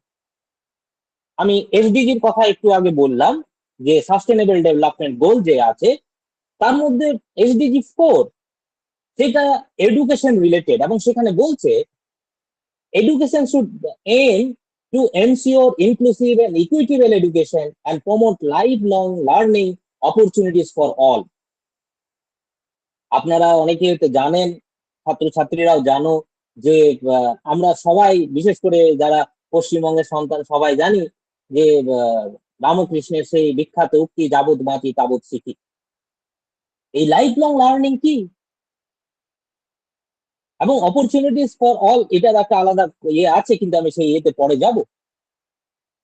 তাই আমরা যদি এই লাইনটাকে একটু মানে টানার চেষ্টা করি, একটু বিশ্লেষণ করার চেষ্টা করি, সেই এডুকেশনটা এম কি হওয়া উচিত, তার মধ্যে এই জিনিসগুলো চলে আসছে, যে রাইটস, মানুষের অধিকার, জ্ঞান, knowledge, economic wellbeing, health, wellness এখন সব থেকে কনসার্নের জায়গা। যে কারণে আমি আবার এই প্রসঙ্গে আবার ধন্যবাদ দেব, যে এত সুন্দর একটা উদ্যোগ, এবং শারীরশিক্ষা বিভাগ আমার তো মনে হয় প্রত্যেকটা কলেজে থাকা দরকার, এবং সুস্থ দেহ সুস্থ মন এই নিয়ে আলাপন। আমি প্রথমেই বলেছি যে IKS এর ঘুরে ফিরে কিন্তু আলটিমেটলি ওই জায়গাটাই আসবে, সুস্থ দেহ সুস্থ মন, এবং এই নিয়ে আমাদের আলাপন। তো যাই হোক, গ্লোবাল সিটিজেনশিপ, আমরা বলি না বসুধৈব কুটুম্বকম, সাস্টেনেবল ডেভেলপমেন্ট, আমি একটু আগে বলছিলাম যে সাস্টেনেবল ডেভেলপমেন্ট, যে ডেভেলপমেন্ট পরিবেশের ক্ষতি করে, কম করে, আমরা এখন মোটামুটি বুঝি যে আমরা যাই করি না কেন তার একটা ইম্প্যাক্ট প্রকৃতির উপর পড়ে, কিন্তু আমাদের কার্যকলাপটাকে সেইভাবে হাঁটতে হবে, সেইভাবে তৈরি করতে হবে যাতে সেটা প্রকৃতির সব যতটা সম্ভব কম ক্ষতি করে। তাই আমরা যদিও বলি খুব অ্যাবসলিউট টার্মসে যে sustainable development is development without the destruction of the environment, কিন্তু আমরা প্র্যাকটিক্যালি জানি যে it is impossible, destruction of the environment হবে, কিন্তু আমাদেরকে যেটা করতে হবে we have to minimize the destruction, এটা আমাদের সচেতন থাকতে হবে। এখন আইকিএস একটু ঢুকি ওই এসডিজি কে সামনে রেখে, যেটা আমাদের সামনে এখন গোল রয়েছে, পুরো বিশ্বের সামনে গোল রয়েছে, যে আলটিমেটলি যে রাইটস, নলেজ, অর্থ, গ্লোবাল সিটিজেনশিপ, সাস্টেনেবল ডেভেলপমেন্ট, এগুলোর উদ্দেশ্যটা কি? ভারতীয় জ্ঞান পরম্পরায় সেই জিনিসটাকেই সমাহিত করে বলছে আনন্দ, আনন্দ, জয়, হ্যাপিনেস। অত্যন্ত একটা সাধারণ ওয়ার্ড মনে হতে পারে, কিন্তু এটার মধ্যে আইটিএস এর যেন একটা বীজ, মানে কি বলবো, তার কোর লুকিয়ে আছে, যে আলটিমেটলি আমরা যা কিছুই করি না কেন তার আলটিমেট এম হচ্ছে আনন্দ, জয় এবং বা হ্যাপিনেস, বা যেটাই আমরা বলি। এখন আমরা আনন্দিত কখন হয়? আমরা যখন যেটা চাই পেয়ে যাই, আনন্দিত হয়। এমন কিছু যে জিনিসগুলো আমাদের যে ইন্দ্রিয় আছে, আমাদের যে সেন্স আছে, পঞ্চ ইন্দ্রিয় এবং তারপরে আরো যে এক্সটেন্ডেড সেন্সেস আছে, সেইগুলো চাহিদা যখন আমরা মেটাতে পারি তখন আমরা কি হয়? আনন্দিত হয়, সেই সেন্স অর্গান গুলো খুশি হয়। আমি মিষ্টি খেলাম, আমার জিভ থেকে আমি জিভে একটা ইয়ে হলো, অনুভূতি এলো এবং আমরা খুশি হলাম, আনন্দিত হলাম। আমরা একটা ভালো জিনিস দেখতে চাই, একটা ভালো পেন্টিং দেখতে চাই, একটা ভালো সিনেমা দেখতে চাই, বা একটা ভালো জায়গায় ঘুরতে চাই, আমাদের যে সেন্সকে আমরা ইয়ে করছি। তাই we feel happy when we get or when our senses get what they crave for, যখন তারা যে আমাদের সেন্সেস, আমরা বলি তো যে আমাদের এই যে ইন্দ্রিয় সুখ, যখন ইন্দ্রিয় যখন তার যে জিনিসটার প্রতি তার মধ্যে প্রতি তার লালায়িত হওয়ার সম্ভাবনা আছে, সেটা যখন সে পেয়ে যায় সে খুশি হয় এবং সেটা আমরা ফিল করি, দিস ইজ হ্যাপিনেস। আবার যে একটা জিনিস আমরা জানি যে শুধুমাত্র সেন্স অর্গান কিন্তু আমাদের সেই হ্যাপিনেস এনে দিতে পারে না। এখন চিন্তা করে দেখো, এখনই যদি তোমার হাতটা আমি বেঁধে দিলাম চেয়ারের সাথে, আর তোমার সামনে খুব সুন্দর সুন্দর খাবার, রসগোল্লা এবং আরো অন্যান্য মিষ্টি এবং তুমি যেটা পছন্দ করে সেই খাবারগুলো রেখে দিলাম, তোমার হাত বাঁধা, কেউ পাশে নেই, কেউ খাইয়ে দেবে না, তাহলে কিন্তু তোমার বা তোমার কেন, যে কোনো মানুষের মুখে কি আসবে? তার জিভ চাইবে যে সেটা আমি খাই। সেই জন্য আমাদের মোটর অর্গান দরকার, আমাদের হাত দরকার। তাই আমাদের যে সেন্সেস আছে তার সাথে যে মোটর অর্গান, এইগুলো মিলিত শক্তি দিয়ে আমরা কি করি? Manipulate the environment to increase our happiness, আমাদের যে আনন্দ, হ্যাপিনেস, সেটাকে বাড়ানোর চেষ্টা করি। এখন ঠিক যেমন আমরা সেন্স দ্বারা আনন্দিত হয়, আমাদের মেমোরিও কিন্তু অনেক সময় বা স্মৃতি আমাদের আনন্দ দেয়। মনে করো যে তুমি যখন, আমি ছাত্রদের বলছি, যে তুমি যখন তোমার অতীতের কোন একটা ভালো ঘটনাকে মনে করছো, তোমার মনে কিন্তু আনন্দ হচ্ছে। কোন একটা ঘটনা জীবনে তুমি ভুলে যেতে চাইছো কারণ সেটা তোমাকে দুঃখ দিচ্ছে। কোন একটা ঘটনাকে বারবার রিমেম্বার করার চেষ্টা করছো, চাইছো, কারণ সেটা তোমার একটা ফিলিংস দিচ্ছে, যেটাকে আমরা বলছি হ্যাপিনেস। আবার আমরা জানি যে ইভেন ডুইং নাথিং, সেটাও কিন্তু আমাদের অনেক সময় হ্যাপিনেস। যখন আমরা ঘুমোই, চিন্তা করে দেখো, যখন আমরা ঘুমোই কিন্তু আমরা যখন অ্যালার্ম, এটা বেশি করে ভালো করে বোঝা যাবে, আমরা যখন সকালে অ্যালার্ম দিই এবং প্রচন্ড ঘুমটা ভেঙে যায় অ্যালার্মের ইয়েতে, তখন বুঝতে পারি যে কি সুন্দর ঘুমটা হচ্ছিল, অ্যালার্মটা কেন যে দিলাম, আর 10 মিনিট আমি স্নুজ করে দিলাম। তখন আবার যে 10 মিনিট ঘুমোলাম, ওই ঘুমন্ত অবস্থায় কিন্তু আমি, আমার সেন্স অর্গান কিন্তু সেভাবে ইফেক্টিভ নেই, মোটর অর্গানও শুয়ে আছে, কিন্তু ওইটা যখন আমি উঠছি, আবার যখন পরের 10 মিনিট পরে অ্যালার্মটা বাজছে, তখন মনে হচ্ছে যে কি সুখ যেন ছিল আবার 10 মিনিট যদি ঘুমোতে পেতাম। তাহলে আমরা যখন ঘুমোই, আমরা যখন সেটা, এখন এই যে আনন্দ, এই যে হ্যাপিনেস, এই যে জয়, এটার জন্য আমরা সমস্ত মানব সমাজ লালায়িত হয়ে এইটাকে ধরতে পারতো, বলা যায় ভারতের সেই সমস্ত ঋষিরা, সেই সমস্ত ব্যক্তিরা যারা যোগ হোক, প্রাণায়াম হোক, বা আত্মনিয়ন্ত্রণ হোক, বা যে নির্দিষ্ট পদ্ধতির মাধ্যমে তারা সেই সেই অবস্থাটাকে রিয়েলাইজ করতে পারতো, যে যেটা আমরা ঘুমিয়ে থেকে রিয়েলাইজ করি, ঘুম ভাঙার পরে রিয়েলাইজ করি, সেটা তারা সচেতন ভাবে রিয়েলাইজ করতে পারতো, এবং সেটাই তাদেরকে হ্যাপিনেস দিত। এবং এই অবস্থাটা, আমরা তিনটে অবস্থার কথা বলি, কিন্তু এই অবস্থাটাকে বলা হচ্ছে তুরীয়, ঠিক আছে, সমাধি, সহজাবস্থা। যে অবস্থায় কি, it is default state of আত্মসুখ। ব্যক্তি সুখে আছে, সচেতন আছে, তিনি ঘুমিয়ে নেই, তিনি জেগে আছেন এবং আত্মসুখে আছেন, সেই হ্যাপিনেসটা তার মধ্যে আছে, সেই অবস্থাটাকে তুরীয় বলা হচ্ছে আনন্দ। আচ্ছা, এখন আবার প্রশ্ন উঠতে পারে, আমরা তো ইন্ডিয়ান নলেজ সিস্টেম নিয়ে পড়ছি, জ্ঞানের কথা বলা উচিত, সেখানে আনন্দ কেন এলো? এখন বিষয়টা হলো, ভারতের যে জীবনধারা, পরম্পরা, ভারতীয় জ্ঞান ও পরম্পরা, এই জ্ঞানের সাথে আনন্দের কিন্তু অবিচ্ছেদ্য অঙ্গ রয়েছে, সম্পর্ক রয়েছে। সেখানে আমরা বলি যে বোথ আর কোটার্মিনাস, এবং আমরা বলি যে জ্ঞান কি করে, আনন্দ এনে দেয়। আমরা সবাই জানি আমাদের গৌতম বুদ্ধের কথা। তিনি যখন রিয়েলাইজ করলেন, তিনি যখন উপলব্ধি করলেন, তিনি যখন এনলাইটেন্ড হলেন, তখনই তো গৌতম বুদ্ধ হলেন। এবং আমরা বলি যে বোধি ট্রি, যে গাছের তলায় তিনি সেই বুদ্ধত্ব, হোয়াট ইজ বুদ্ধত্ব, দিস ইজ এনলাইটেনমেন্ট, মানে একটা বিশেষ রিয়েলাইজেশন, যে রিয়েলাইজেশনটা তাকে কি করছেন, একজন গৌতমকে বুদ্ধে রূপান্তরিত করছেন। আমি একটু ডিস্টার্ব মানে বলে রাখি, কারেন্ট চলে গেছে, তাই হয়তো পিপিটিটা মাঝখানে বন্ধ হয়ে যেতে পারে, তবে আমি আবার চলে এসেছি। Thank you. তো জ্ঞানের সাথে আনন্দের সম্পর্কটাই হচ্ছে এটা, যে একটা আরেকটার দিক সাথে অবিচ্ছেদ্য ভাবে মানে সম্পর্কিত। জ্ঞান আনন্দের দিকে নিয়ে যায়, এবং acquisition of knowledge is the same as the acquisition of happiness. এটাও কিন্তু ভারতীয় জ্ঞান পরম্পরার মধ্যে বিশেষ করে বলা হয়ে থাকে। এখন এই তো হলো ব্যাপার, যে আমরা তাহলে আনন্দ চাই। আলটিমেটলি আমরা যখন এডুকেশনের পারপাস বলছি, যে আমরা শিক্ষা কেন চাই, তখন কতগুলো লিস্ট আসছে। সেটাকে যদি আমরা ভারতীয় জ্ঞান পরম্পরা অনুসারে যদি আমি শর্টে আনি, তখন আমরা বলছি সেটা আমরা আনন্দ চাই। আনন্দ যখন কথা বলছি, তখন আমরা জ্ঞানের কথা আসছে, জ্ঞান আনন্দ দিচ্ছে। এরপরে এইখানে ব্যাপারগুলো চলে আসে, আমাদের জীবন, বা তাহলে কি মানুষ, ভারতের মানুষ সবাই, আমি খুব সহজ সেন্সে বলছি, সবাই কি ওই সবকিছু পরিত্যাগ করে আত্মসুখের জন্য সমাধিস্থ হবে? সেটা কিন্তু নয়।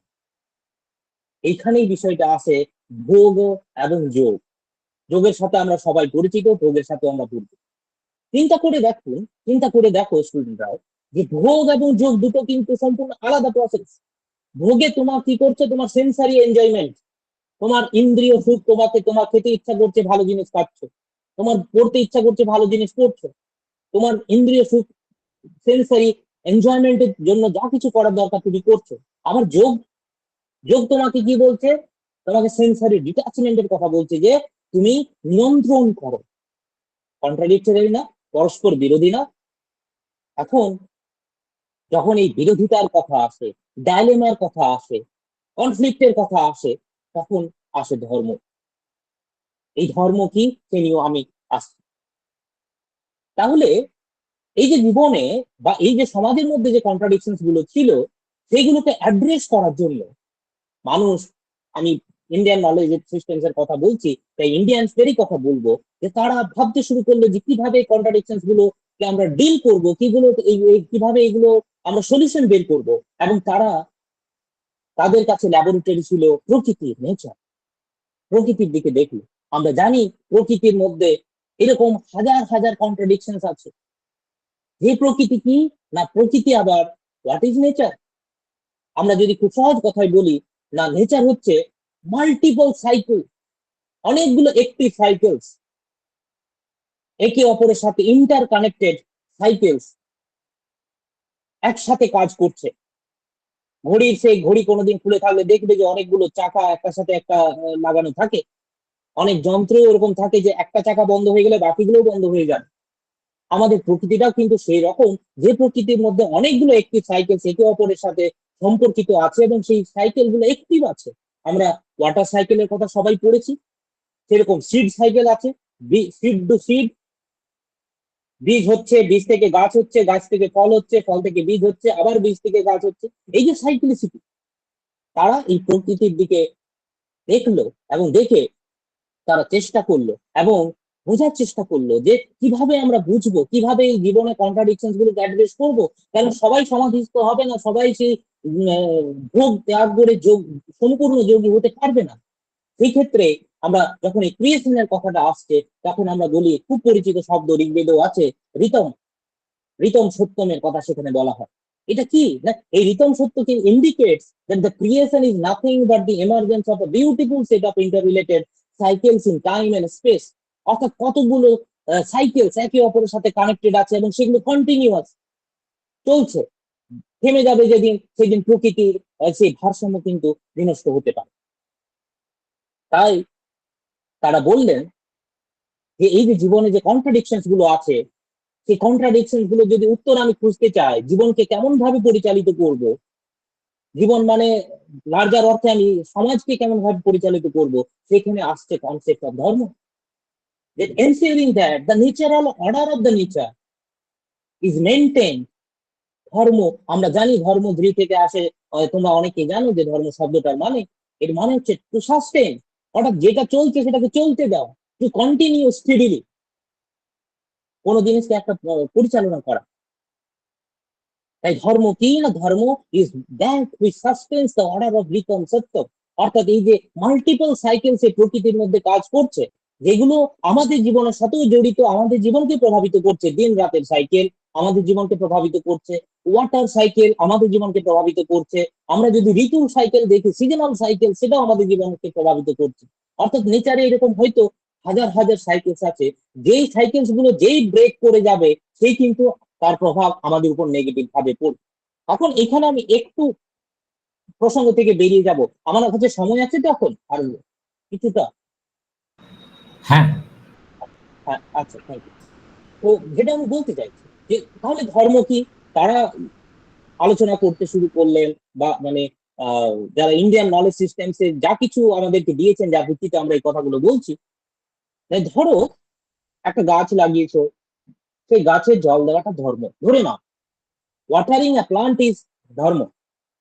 এখন গাছ লাগিয়েছো, তারপরে তুমি জল দিচ্ছ রেগুলার, হঠাৎ করে বর্ষাকালে লাগিয়েছো, প্রচন্ড বৃষ্টি হলো, জল জমে গেল, তখনও তুমি যদি, এখন জল জমে আছে, এখন কি ওয়াটারিং ইজ ধর্ম? এই পরিস্থিতিতে তুমি যদি জল দাও গাছে, তাহলে সেই গাছটা নষ্ট হতে পারে। তাই তোমাকে কি করতে হবে, তখন সেই ড্রেন করে সেই জলটাকে বের করে দিতে হবে, না গাছটার গোড়া পচে যাবে, মূল পচে যেতে পারে, গাছটা নষ্ট হয়ে যেতে পারে। আবার চিন্তা করে দেখো, একটা গাছ লাগিয়েছো, একটা গাছের সাইক্লিসিটি কি না, গাছ বীজ থেকে গাছ হয়েছে, সেই গাছে ফল হবে, সেই ফল যখন বীজ হবে, সেই বীজ থেকে আবার গাছ যখন হবে, তখন একটা সাইকেল কমপ্লিট হবে। তুমি যদি, তুমি এই ধর্মকে কিভাবে মেনটেন করবে না, তার যে সাইক্লিসিটি আছে গাছে, সেটাকে ইনট্যাক্ট রাখার চেষ্টা করবে। এখন আমরা জানি যে তুমি গাছ লাগিয়েছো, বৃক্ষরোপণ সব কলেজে হয়েছে, সেই গাছের সামনে আশেপাশে অনেক আগাছা জন্মে গেছে। এখন আমরা জানলাম যে একটা গাছের সাইক্লিসিটিটাকে পূর্ণ হতে দেওয়া, সম্পূর্ণতাকে প্রাপ্তি ঘটতে দেওয়া আমাদের ধর্ম। এখন যদি পরিস্থিতিটা এরকম হয়, সেই আগাছাগুলো যদি গাছটাকে খেয়ে ফেলে, তখন আমরা বলি যে না, আগাছাগুলো কেটে দাও, কিন্তু আগাছাগুলো তো গাছ। তখন তুমি যদি সেই একই বক্তব্যটাকে নিয়ে যাও যে না, আমরা ওই সাইকেলকে কি করতে পারি না, ওদেরও একটা সাইক্লিসিটি আছে, একটা সাইকেল আছে, একটা চক্র আছে, সেই চক্রকে ব্যাঘাত ঘটাতে পারি না, তাহলে কিন্তু তোমার কি হবে, সমস্যা হবে। তোমাকে অবশ্যই গাছটাকে ওই বৃহৎ গাছটার সাপেক্ষে ওই আগাছগুলোকে কর্তন করতে হবে, কাটতে হবে। অর্থাৎ তুমি কি করলে, সাইকেলকে, একটা সাইকেলকে ইন্টারাক্ট করলে, অধর্ম করলে। অর্থাৎ এই যে ধর্ম কথাটা আমি বলছি, এখন সবার পক্ষে এই টেকনিক্যাল জিনিস, এই লেভেলের রিয়েলাইজেশন তো সম্ভব নয়। তাই এলো ধর্মশাস্ত্র এবং অন্যান্য। যে ধর্মশাস্ত্র কি না, codified list of dos and don'ts. এটা করো না, অর্থাৎ আমি বলে দিলাম যে গাছে জল দেওয়া মানুষের ধর্ম, কিন্তু তোমাকে এটা সচেতন থাকতে হবে, যদি জল জমে যায় গাছের গোড়ায় প্রচন্ড বর্ষায়, তখন কিন্তু জলটাকে নিকেশ করে দেওয়াটাও তোমার ধর্ম। তখন যদি আবার জল দাও, তোমার কিন্তু ক্ষতি হতে পারে। অনেকগুলো উদাহরণ দেওয়া যাবে, কিন্তু আমি এখন আর দিচ্ছি না। তাই এই যে ধর্ম, আলটিমেটলি সেখানে কি না, it strikes, it wants happiness for all, সবার সুখ চায়। এখন এইসব কথা বলতে বলতে তোমাদের অনেকের বোরিং লাগতে পারে যে কোথায় জ্ঞান পরম্পরা দিয়ে শুরু হয়েছিল, তারপরে হ্যাপিনেসে আনন্দে চলে এলেন স্যার, তারপরে আনন্দ থেকে ধর্মে চলে এলেন। তাহলে কি আগেকার লোক শুধু এইসব ধর্ম, স্পিরিচুয়ালিজম, আধ্যাত্মিকতা, যোগ এইসব নিয়ে থাকতেন? প্রশ্নটা আসাটা খুব স্বাভাবিক, আমারও আসে, এসেছিল, অনেকেরই আসে। সেই প্রশ্নের উত্তর হিসাবে এটা আমি এনেছি। ভারতীয় জ্ঞান পরম্পরায় শুধুমাত্র ধর্ম নেই, কিন্তু ধর্মের সাথে আছে অর্থ, তার সাথে আছে কাম এন্ড মোক্ষ। এখন এই অর্থ, আমি প্রথমে এই যে ইয়েটা দেখেছি, আমি এই স্লাইডটার উপর একটু আমি সময় দিতে চাই। এই স্লাইডটার সোর্স হচ্ছে অ্যাঙ্গাস মেডিসিনের যে বিখ্যাত বই ওয়ার্ল্ড ইকোনমি আ মিলেনিয়াল পার্সপেক্টিভ, 2001-এ এটা প্রকাশিত হয়েছিল। OECD বলে যে অর্গানাইজেশন আছে, তার একটা বিরাট প্রজেক্ট, যে history of the world, economic history of the world, তার এটা একটা পার্ট। আরো অনেকগুলো পাবলিকেশন আছে। এখানে যেটা আমি দেখিয়েছি যে শেয়ারস অফ ওয়ার্ল্ড জিডিপি, মানে বিশ্বের যে জিডিপি, সেখানে এই দেশগুলো আরো সেখানে আছে। আমি প্রসঙ্গক্রমে আমি কয়েকটা নিয়ে এসেছি, ওইখানে তোমরা যদি পড়ো তাহলে আরো ডিটেলসে পাবে। চিন্তা করে দেখো, এই যে ডাব্লিউ লেখা আছে, এটা হচ্ছে ওয়েস্টার্ন ইউরোপ, ঠিক আছে? ওয়েস্টার্ন ইউরোপ, যে যার মধ্যে এখন বর্তমানে আমরা বলি, যখনই বলি ডেভেলপড কান্ট্রি, তখনই আমাদের ওয়েস্টার্ন ইউরোপের কথা মনে আসে। England, Germany, France, Spain, Portugal, বলি তো ওয়েস্টার্ন ইউরোপ। তারপরে ইউএসএসআর, মানে এটা ফর্মার ইউএসএসআর, তার নিচে আছে ইউএসএ, জাপান, চায়না, ইন্ডিয়া। তাদের কন্ট্রিবিউশন দেখো, 0 খ্রিস্টাব্দ। এই বইটাতে উনি কি করেছেন, একেবারে 0, মানে আমরা বলবো এটাতে 2000 বছরের, গত 2000 বছরের অর্থনৈতিক ইতিহাস কিন্তু বিশ্বের লেখা আছে। তার এই গুরুত্বপূর্ণ ডেটাটা দেখো, 0 খ্রিস্টাব্দে ওয়েস্টার্ন ইউরোপের কন্ট্রিবিউশন হচ্ছে গ্লোবাল জিডিপিতে। ওয়েস্টার্ন ইউরোপ বলছি, শুধুমাত্র জার্মানি, শুধুমাত্র ফ্রান্স, শুধুমাত্র ইংল্যান্ড নয়, এই সমস্ত দেশগুলোকে নিয়ে আমি বলছি। That was 10.8%। ইউএসএসআর এর তখন হচ্ছে 1.5%। ইউএসএ ডেটা নেই সেই সময়কালে, ঠিক আছে? Japan 1.2%, look at China 26.2%, and India 32.9%। তাহলে যে সময় Bharat 32%, 33% of the world GDP contribute করতো, আমরা কি বলতে পারি যে না, তারা শুধুমাত্র ওই গাছতলে বসে থাকতো, গাছতলে বসে ওই জব তপ করতো, বনে জঙ্গলে ঘুরে বেড়াতো? এটা কি বলতে পারি? Is it possible? এটা ভাবো, এই ভাবনা তোমাদের উপর ছাড়েন। সেরকম ভাবে সাবসিকুয়েন্টলি দেখো, 1000 খ্রিস্টাব্দে কন্টিনিউটি দেখো, তখনও ওয়েস্টার্ন ইউরোপের অবস্থা দেখো, ইউএসএস এর অবস্থা দেখো, জাপানের অবস্থা দেখো, চায়নার জিডিপি কন্ট্রিবিউশন রিডিউস করছে, ইন্ডিয়ারও রিডিউস করছে। কারণ আমরা অনেক ঘটনা আছে যেগুলো হিস্ট্রি যখন ডিটেলসে পড়ানো হয় সেখানে বলা হয়, আমি এখানে যাচ্ছি না। কিন্তু তখনও ডমিনেন্স দেখো, ইন্ডিয়া এন্ড চায়না ডমিনেট করছে, এবং ইন্ডিয়া ইন 1000 তখনও কিন্তু সব থেকে বেশি কন্ট্রিবিউট করছে, গ্রেটার দেন চায়না। চায়না করছে কত, 22.7%, অ্যান্ড ইন্ডিয়া 28.9%। আরো 500 বছর পরে চলে যাও, 1500 খ্রিস্টাব্দ, চায়না হয়ে গেল 25%। আমি ওইগুলো উপরে গুলোকে বাদ দিয়ে দিচ্ছি। আর ইন্ডিয়া 24.5%, গ্রাজুয়াল ডিক্লাইন লক্ষ্য করো। আমি যে 1600 খ্রিস্টাব্দ, চায়না 29.2%, চায়না এই সময় এগিয়ে গেল, India reduce to 22.6%। Then 1700, China 22.3%, India 24.4%. 1870, China 17.2%, India reduced to 12.2%. এই সময় আমরা জানি যে ওয়েস্টার্ন ইউরোপে যে ইম্পেরিয়াল পাওয়ার, সেগুলোর উত্থান ঘটছে, উপনিবেশিকতাবাদের বিস্তার ঘটছে। ব্রিটিশ সাম্রাজ্য এতটা বিস্তার করে ফেলেছে যেখানে সূর্য অস্ত যায় না। সেখানে চিন্তা করে দেখো, তাহলে সেই সময় 1872-তেও 12% ছিল। কিন্তু one thing is very clear, যে আমরা যদি দেখি অ্যাটলিস্ট এই 2000 বছরের মধ্যে 1500 বছর ইন্ডিয়া একটা সিগনিফিক্যান্ট কন্ট্রিবিউটর ছিল অর্থনৈতিক ক্ষেত্রে। যেটা আমরা যদি ভাবি যে ইন্ডিয়ান নলেজ সিস্টেম মানে শুধুমাত্র বেদ পুরাণ এবং শুধুমাত্র রামায়ণ মহাভারত, সেটা কিন্তু নয়।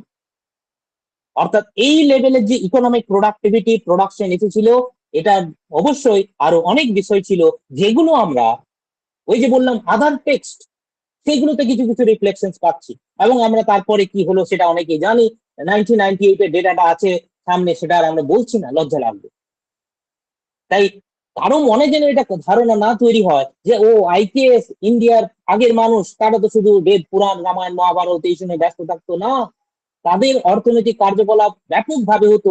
এবং চিন্তা করে দেখো, আমি এটা পরে আরো বলবো, যে তাদের যে কনসেপ্ট অফ ডেভেলপমেন্ট আমরা জানছি, তো আজকে তো বলছি তো গ্লোবাল যে ওয়ার্মিং হচ্ছে, তার জন্য আমরা ট্রেস ব্যাক করছি ইন্ডাস্ট্রিয়াল রেভলিউশন। তারা কয়লা পুড়িয়েছে, কয়লা থেকে ধোঁয়া বেরিয়েছে, সেই ধোঁয়াতে কি হয়েছে, পরিবেশ দূষণ হয়েছে। আজকে আমাদেরকে সবাইকে বলছে কয়লা পুড়িও না, কয়লা পোড়ালে দূষণ হবে, বরফ গলে যাবে, সেই ওজোন লেয়ার ইয়ে হবে, বলছে তো। তাহলে দেখো যে আমাদের কাছে একটা মডেল কিন্তু ইন্ডিয়া প্রেস করতে পারে, ইন্ডিয়ান নলেজ সিস্টেম দিতে পারে, alternate concept of development, alternate model of development, যে ডেভেলপমেন্ট এসেন্সিয়ালি হচ্ছে সাস্টেনেবল, অ্যান্ড যে development destroy the environment the minimum, সব থেকে কম ক্ষতি করে। আমরা আলোচনাটাকে এগিয়ে নিয়ে যাই। তাই ওটাই আমি বলছি যে মেটেরিয়ালিস্টিক ইস্যু তারা যে একদিকে রেখে দিয়েছিল, সবাই বেদ পুরাণে ব্যস্ত ছিল, এটা কিন্তু নয়। এবং মনে রাখতে হবে, এই যে ইকোনমিক প্রসপারিটি বলো, অর্থনৈতিক সমৃদ্ধতা বলো, সেটার মূল কারণ কিন্তু, বা বলতে পারি, অত্যুক্তি হবে না বললেও, যে আইকেএস এর যে প্রাণ স্বরূপ ছিল, এই যে ইন্ডিয়ান নলেজ সিস্টেম, সেটাকে পরিচালিত করতে এই অর্থনৈতিক সমৃদ্ধিটাকে দিয়েছিল। আমরা জানি অনেক প্রশ্ন আসবে যে তাহলে কলোনাইজ কেন হলো, কি কি সব হলো, সেগুলো একটা লার্জার পার্সপেক্টিভের দরকার। কিন্তু আমি এইটুকু বলতে পারি যে IKS played a very much important role in making India prosperous in those days. আবার যেটা আমি বললাম যে এটা হচ্ছে বাই ডিফল্ট এনভায়রনমেন্টাল, মানে environment friendly sustainable Indian model of development. Common বলতে পারো যে হ্যাঁ স্যার, অর্থ ধর্ম হলো, অর্থ হলো, কাম মানে কিন্তু শুধুমাত্র যৌনতা নয়, সবাই এখানে এবারটাই আমি বলছি। আমাদের যে সেন্সুয়াল প্লেজার, সেখানে সমস্ত ধরনের প্লেজারের কথা কিন্তু খুব ডিটেলসে বিভিন্ন জায়গায়, তার আমাদের আর্কিওলজিক্যাল প্রমাণও আছে, রিটেন প্রমাণও আছে। আমাদের যেমন নাটক আছে, আমাদের যেমন পেন্টিংস আছে, 10,000 বছরের পুরোনো paintings is still available. Bhimbetka, মধ্যপ্রদেশের যে ভীমবেটকা বলে যে সাইট আছে, সেখানে পেন্টিং কি করে, it reflects our, it fulfils some of the desires of, যেটাকে আমরা বলতে পারি কাম, তাই তো। আবার আমাদের মিউজিক, ডান্স, নাট্য, নৃত্য, অভিনয়, ফুড অ্যান্ড হোয়াট নট। তাহলে এটা কিন্তু অবশ্যই নয় যে sir Indian knowledge system it only talks about dharma and artha, it also talks about kama and moksha. অবশ্যই যে আমাদের লাইফের একটা গুরুত্বপূর্ণ অংশ, যেখানে কিন্তু মোক্ষের কথা বলা হয়েছে, সেটা আমি এখন ডিটেলসে যাচ্ছি না, লিবারেশন সেটা আমরা জানি। এখন আইকেএস যখন বলা হয়, যেহেতু আমি এটা ইন্ট্রোডিউস করছি, অনেক ধরনের উড়ো কথা চলছে মার্কেটে, এবং তোমরাও সেটা ফেস করবে। অনেক ধরনের মিথস আছে, সেই মিথসের একটা লিস্ট আমি দিয়েছি। কেউ বলে থাকে আইকেএস একটা নতুন সাবজেক্ট। না, আইকেএস কোনো সাবজেক্ট নয়, এটা হচ্ছে just a level two collection of interconnected discipline. ওই যে বলছিলাম না, চতুর্দশ বিদ্যাস্থান, মাল্টিপল সাবজেক্টস, যেটাকে আমরা বর্তমানে কোনোটাকে ইঞ্জিনিয়ারিং সাবজেক্ট হিসাবে গণ্য করি, কোনোটা সোশ্যাল সায়েন্সের অংশ হিসাবে গণ্য করি, ঠিক আছে। IKS is all about Sanskrit. No, Indian knowledge system recognizes and accepts all forms of knowledge prevalent in not only in all Indian languages but also prevalent in all dialects. আমাদের যে উপভাষা আছে, যে বলি আছে তার মধ্যে যে জ্ঞান আছে সেটাকেও সম্মান করে, সেটাকেও একসেপ্ট করে, সেটাকেও আপন করে নেই, সেটাও আইকেএস এর অঙ্গ। তাই এটা যেন ধারণা না হয় যে আইকেএস ইজ অল অ্যাবাউট সংস্কৃত, আবার এটা আছে অল অ্যাবাউট এনসিয়েন্ট। নো, এটা প্র্যাকটিসিং ট্রেডিশন, এটা জীবন্ত একটা প্রসেস। অল অ্যাবাউট হিন্দুজ না, কখনোই না। মানে এটা এটা তো আরো বেশি ডেঞ্জারাস একটা মানে রং কনসেপশন যে IKS is all about the Hindus and their scriptures. No, শুধুমাত্র হিন্দুদের নয়। আবার আবার এটাও আবার সত্যি যে ওই যে আমি এতক্ষণ ধরে বললাম যে অনেকেই ভেবে বসে যে এটা শুধুমাত্র স্পিরিচুয়ালিজম, বেদ পুরাণ ইনক্লুড করেছে। না, আরো গুরুত্বপূর্ণ 6 নম্বরে যেটা আছে, এটা খুব হামলি বলছি, খুব বিনয়ের সাথে বলছি, আমরা আইকেএস এর সবাই আমরা ভারতীয়, তা বিনয়ী হওয়াটা আমাদেরকে একটা মানে কি বলবো ভারতীয়দের অঙ্গ বলা যেতে পারে, আভূষণ বলা যেতে পারে। যে আমরা কখনোই দাবি করতে পারি না, করি না যে আমরা সব জানি এবং আমাদের কাছে সমস্ত সমস্যার সমাধান আছে। উই হ্যাভ প্রবলেম মানে solutions to each and every problem. No, IKS সমস্ত সমস্যার সমাধান দিতে পারে না। It is it glorification of the ancient past? অনেকেই বলতে থাকে যে এটা অতীতকে গৌরবান্বিত করার একটা ছক, একটা প্রয়াস। না, এটাও কিন্তু রিকগনাইজ করো, রিজেক্ট করো, ইভেন ক্রিটিসাইজ করো, যত পারবে ক্রিটিসাইজ করো, কিন্তু criticise with valid and rational points. Just যেটা আমরা বলি যে উড়িয়ে দেওয়া নয়, তাকে জানো, তাকে মানবে না মানবে তোমার উপর নির্ভরশীল, তাকে রিজেক্ট করো, প্রত্যাখ্যান করো, কিন্তু এইটুকুই আইকেএস চায় যে আইকেএস কে জানো। IKS is written by Brahmin and men only. No, this is also another wrong conception. এবং IKS promote superstitions, totally false. আমি কনক্লুশনে চলে এসেছি, আর জাস্ট 5 মিনিট নেব, তারপরে আমি লেকচারটা শেষ করব। এবং আমি আশা করব যে আমি তোমাদের কাছ থেকে, ছাত্রছাত্রীদের কাছ থেকে, এবং অবশ্যই যারা অন্যান্য স্যার ম্যাডামরা আছেন তাদের কাছ থেকে প্রশ্ন আমি আশা করব।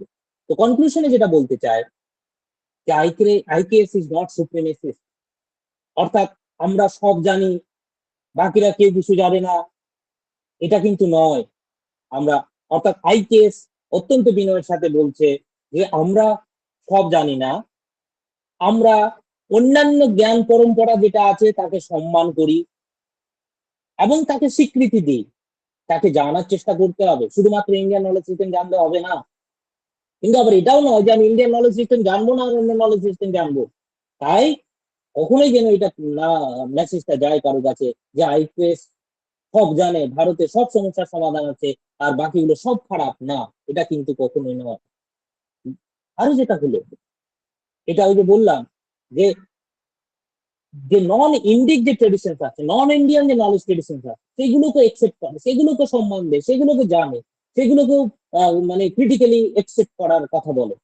অর্থাৎ আউটরাইট রিজেকশন নয়, ক্রিটিক্যাল এপ্রিসিয়েশন চায় যে even those traditions which do not belong to Indic traditions of Indian part of, which are not part of the Indian knowledge system. আর আইকেএস এর পুরো একটা প্রসেস আছে যে ক্রিটিক্যাল স্ক্রুটিনি আমরা যেটা বলে থাকি, ও যে এনসিয়েন্ট পাস্ট বা এই যে রসরত্ন সমুচ্চয় আছে, সুশ্রুত সংগীতা আছে, এগুলোতে লিখে দিয়েছে একটা একটা প্রসেস। অর্থশাস্ত্র এরকম অনেকগুলো লেখা আছে, বীজ তৈরি করার কথা বলছে অর্থশাস্ত্রে। গুপ্তচররা কিরকম ভাবে কিরকম কখন বীজ রাখবে, কখন কাউকে বীজ দিয়ে কাকে কি লেভেলে তারা ইয়ে করতে চাইছে, কিছু অসাড় করে দেওয়ার কথা বলছে, কিছু জায়গায় তাকে অচেতন করে দেওয়ার কথা বলছে, না মেরে ফেলে অচেতন রাখার কথা বলছে। অর্থাৎ এই যে এগুলো এগুলো একটা নির্দিষ্ট পদ্ধতিতে আছে, একটা নির্দিষ্ট ম্যাথোডলজি আছে, একটা নির্দিষ্ট ছক আছে, যে ছকে কিন্তু করা হয়েছে। তাই ইট এনকারেজেস ক্রিটিক্যাল স্ক্রুটিনি। এবং আইকেএস এটা কখনোই বলবে না যে তুমি এটাকে রিজেক্ট করো না, এটাকে মেনে নাও ভাই, এটা যা বলেছে না, এটা নয়। আবার it gives space and respect even to them who reject everything of IKS. যারা আইকেএস কে সম্পূর্ণরূপে বিরক্ত ইয়ে করে, তাকেও কিন্তু আমরা ইয়ে করছি যে রিজেক্ট মানে সম্মান করছি IKS। ঠিক আছে,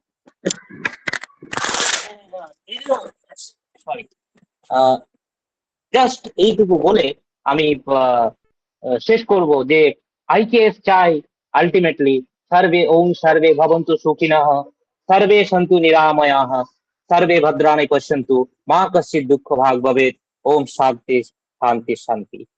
थैंक यू।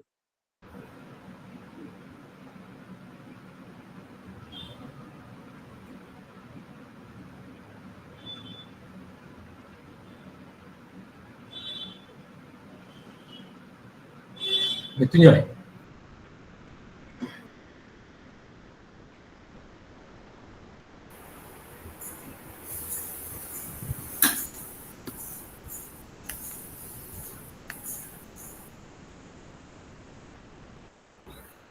সত্যি কি ভাষায় কৃতজ্ঞতা প্রকাশ করবো জানি না। মন্ত্রমুগ্ধভাবে শুনছিলাম প্রত্যেকটি শব্দ, প্রত্যেকটি বাক্য। আজকের আমাদের মুখ্য আলোচক রাজেশ কুমার পান্ডে মহাশয়, তার প্রত্যেকটি শব্দ যেন আমার কর্ণকুহরে এমনভাবে প্রবেশ করছে এবং মনের মণিকোঠায় এমনভাবে আঘাত করছিল যে সত্যি বিষয়টি কতটা প্রাসঙ্গিক এবং কতটা আমাদের জানার প্রয়োজন, সে বিষয়ে বোধহয় অনেকটাই আমাদের মনের মধ্যে প্রশ্ন তুলে ধরতে চেষ্টা করলেন আজকে আমাদের মুখ্য আলোচক, তার যে আলোচ্য বিষয় তার মধ্যে দিয়ে। আমি এই সেশনটি ওপেন করছি আমাদের উপস্থিত সমস্ত সুধীবৃন্দদের জন্য, যিনি মুখ্য আলোচক রাজেশ কুমার পান্ডে মশাই অলরেডি বলেছেন যদি কোনো প্রশ্ন পান আপনাদের পক্ষ থেকে বা কোনো সাজেশন তার ভালো লাগবে। আমি ওপেন করছি। শুরুতেই আমরা একদম আমাদের সঙ্গে আছেন আমাদের অধ্যাপক পরিমল দেবনাথ স্যার, তার সুচিন্তিত মতামত এবং সুচিন্তিত সাজেশন দিয়েই আজকের আমাদের এই পর্বের যে কোয়েশ্চেন অ্যান্সার সেশন বা আলোচনা পর্ব সেটি শুরু করতে চাইছি। আমি আগ্রহ করছি আমাদের পরম শ্রদ্ধেয় অধ্যাপক পরিমল দেবনাথ মহাশয় স্যারকে। স্যার যদি কিছু আপনার আজকের এই আলোচনা প্রসঙ্গে কিছু বলেন প্লিজ স্যার। ধন্যবাদ এবং অভিনন্দন সবাইকে। আজকে অত্যন্ত একটা আনন্দের দিনে আমাদের এই অনুষ্ঠানটা হচ্ছে।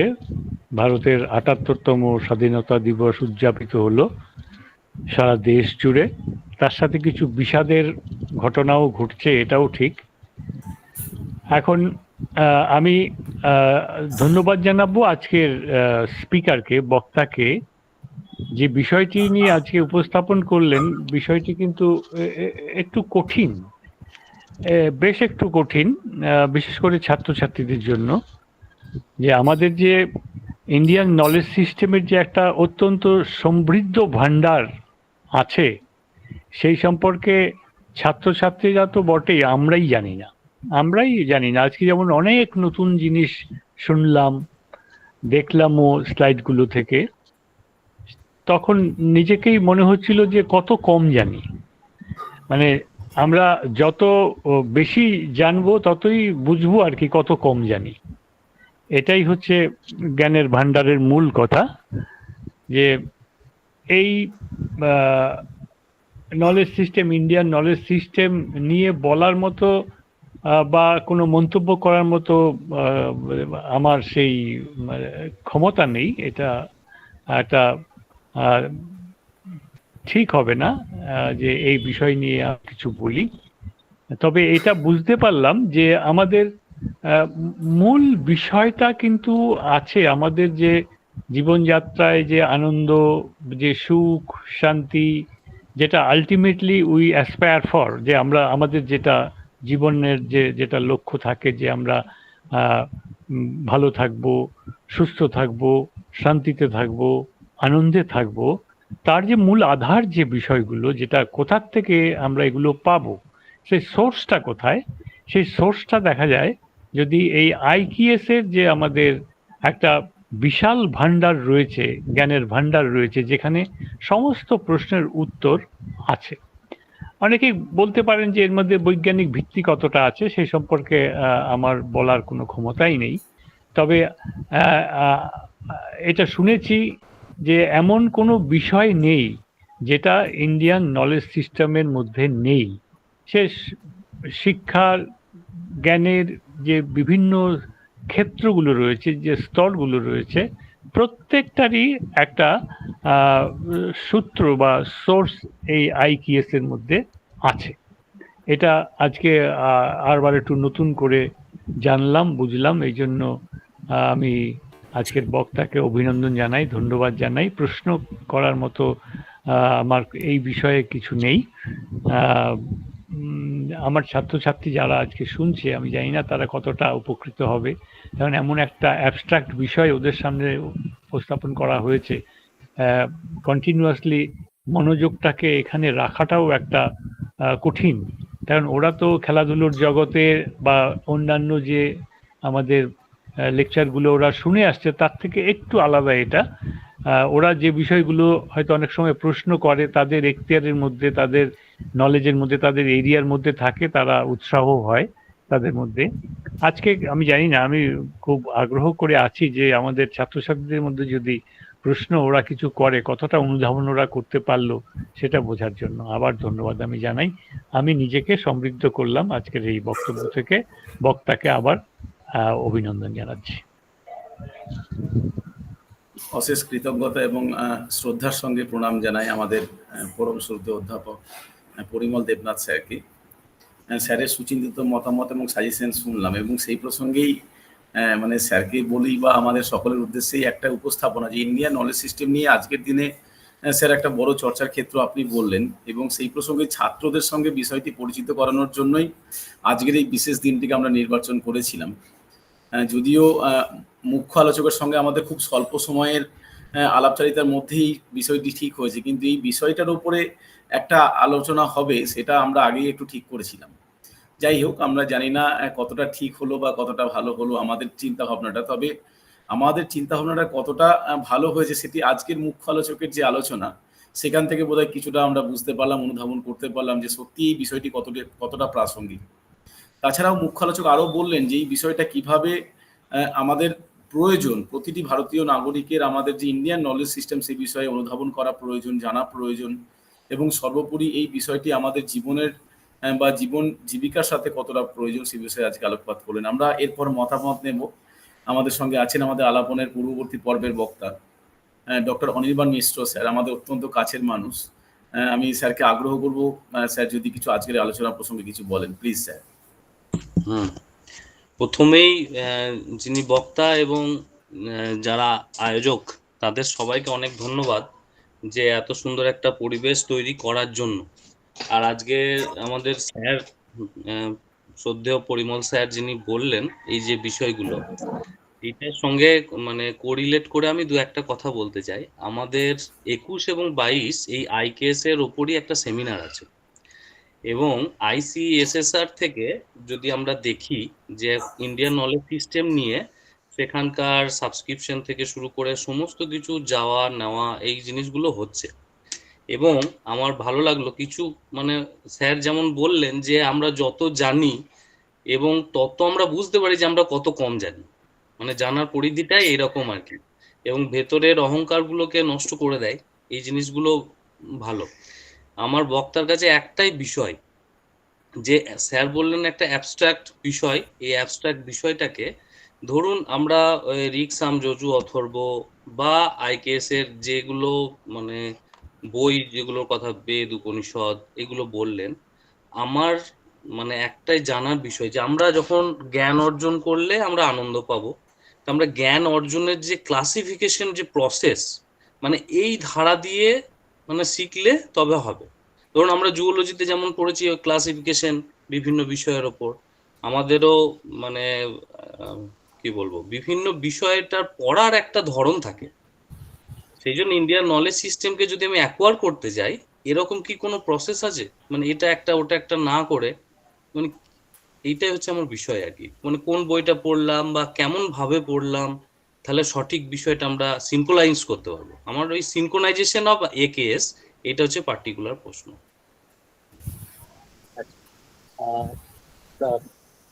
প্রথমেই তো ডক্টর পরিমল বাবুকে আমি আমার প্রণাম এবং ধন্যবাদ জানাই যে উনি ওনার সুচিন্তিত মতামত দিয়েছেন, এবং ওনার প্রতি কৃতজ্ঞ আমি। খুব সুন্দর বিষয়টা বলেছেন যে সত্যি এটা অ্যাবস্ট্রাক্ট জিনিস এবং এত ভাস্ট জিনিস যে কম সময়ের মধ্যে আমাদের সবার সামনে সেটাকে নিয়ে আসা খুব কঠিন কাজ। অনির্বাণ বাবু যে প্রশ্নটা সেটা উত্তর দেওয়ার চেষ্টা করি। এখন এই যে আমরা বলছি আইকেএস কে অ্যাপ্রোচ করছি, আইকেএস কে অ্যাপ্রোচ করার প্রথমেই আমি এটা বলেছি যে আইকেএস কিন্তু কোনো সাবজেক্ট নয়। আইকেএস একটা, যদি আমি একটা বৃত্তের মতো ধরি, সেই বৃত্তে মানে একটা খোলা চারদিকের মাঠ, সেই মাঠে কোনো দিকে বেড়া দেওয়া নেই, যে মানুষ যে দিক দিয়ে আসছে সেই দিক দিয়ে ঢুকতে পারে। অর্থাৎ প্রাণীবিদ্যার মানুষ তার প্রয়োজনে তিনি সেই দিক দিয়ে ঢুকতে পারেন। অনেক বিষয় আছে যে বিষয়গুলো সরাসরি প্রাণীবিদ্যার সাথে জড়িত, কিছু কিছু আছে উদ্ভিদ বিদ্যার সাথে জড়িত। সেই রকম সেটা একটা অ্যাপ্রোচ হতে পারে, সেটা একটা রাস্তা হতে পারে যে আমি আমার প্রয়োজনে বা আমি যেটা আমার যেটা আগ্রহের বিষয় সেই রাস্তা দিয়ে ঢুকলাম এবং সেই প্রয়োজনে আমি উল্লেখ করতে গেলাম।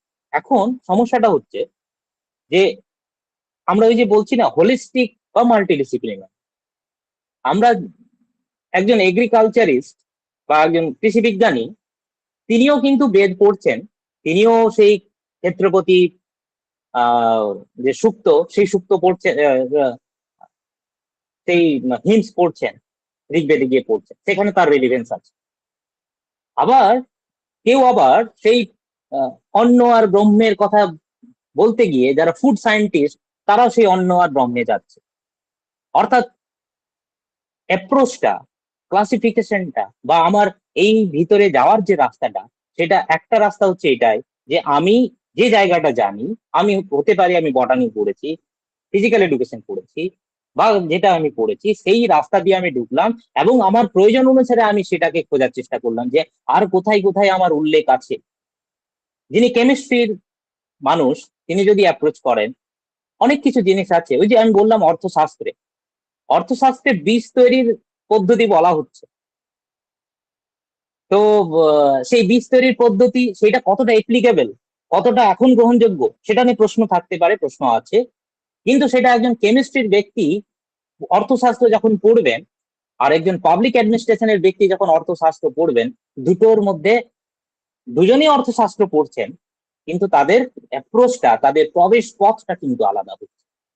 আর নর্মাল যে ক্লাসিফিকেশন আছে যেটা যেটা আমরা প্রথমে বলেছি যে চতুর্দশ বিদ্যাস্থান, সেটাকে আবার এক্সপ্যান্ড করে ওই যে আয়ুর্বেদ, ধনুর্বেদ এইসব করে অনেকে অষ্টাদশ বিদ্যাস্থান বলে। এবং শুধু তাই নয়, এই যে আমি নলেজ বললাম, এরপরে আবার বিদ্যা আছে, কলা আছে। আমরা 64 কলার কথা জানি। যে একজন ব্যক্তি, একজন নাগরিক, মানে বাৎসায়নের কামসূত্রতে উল্লেখ আছে যে একজন নাগরিক, শুধুমাত্র যে কোনো নাগরিক, তার এই 64টা কলা থাকা উচিত।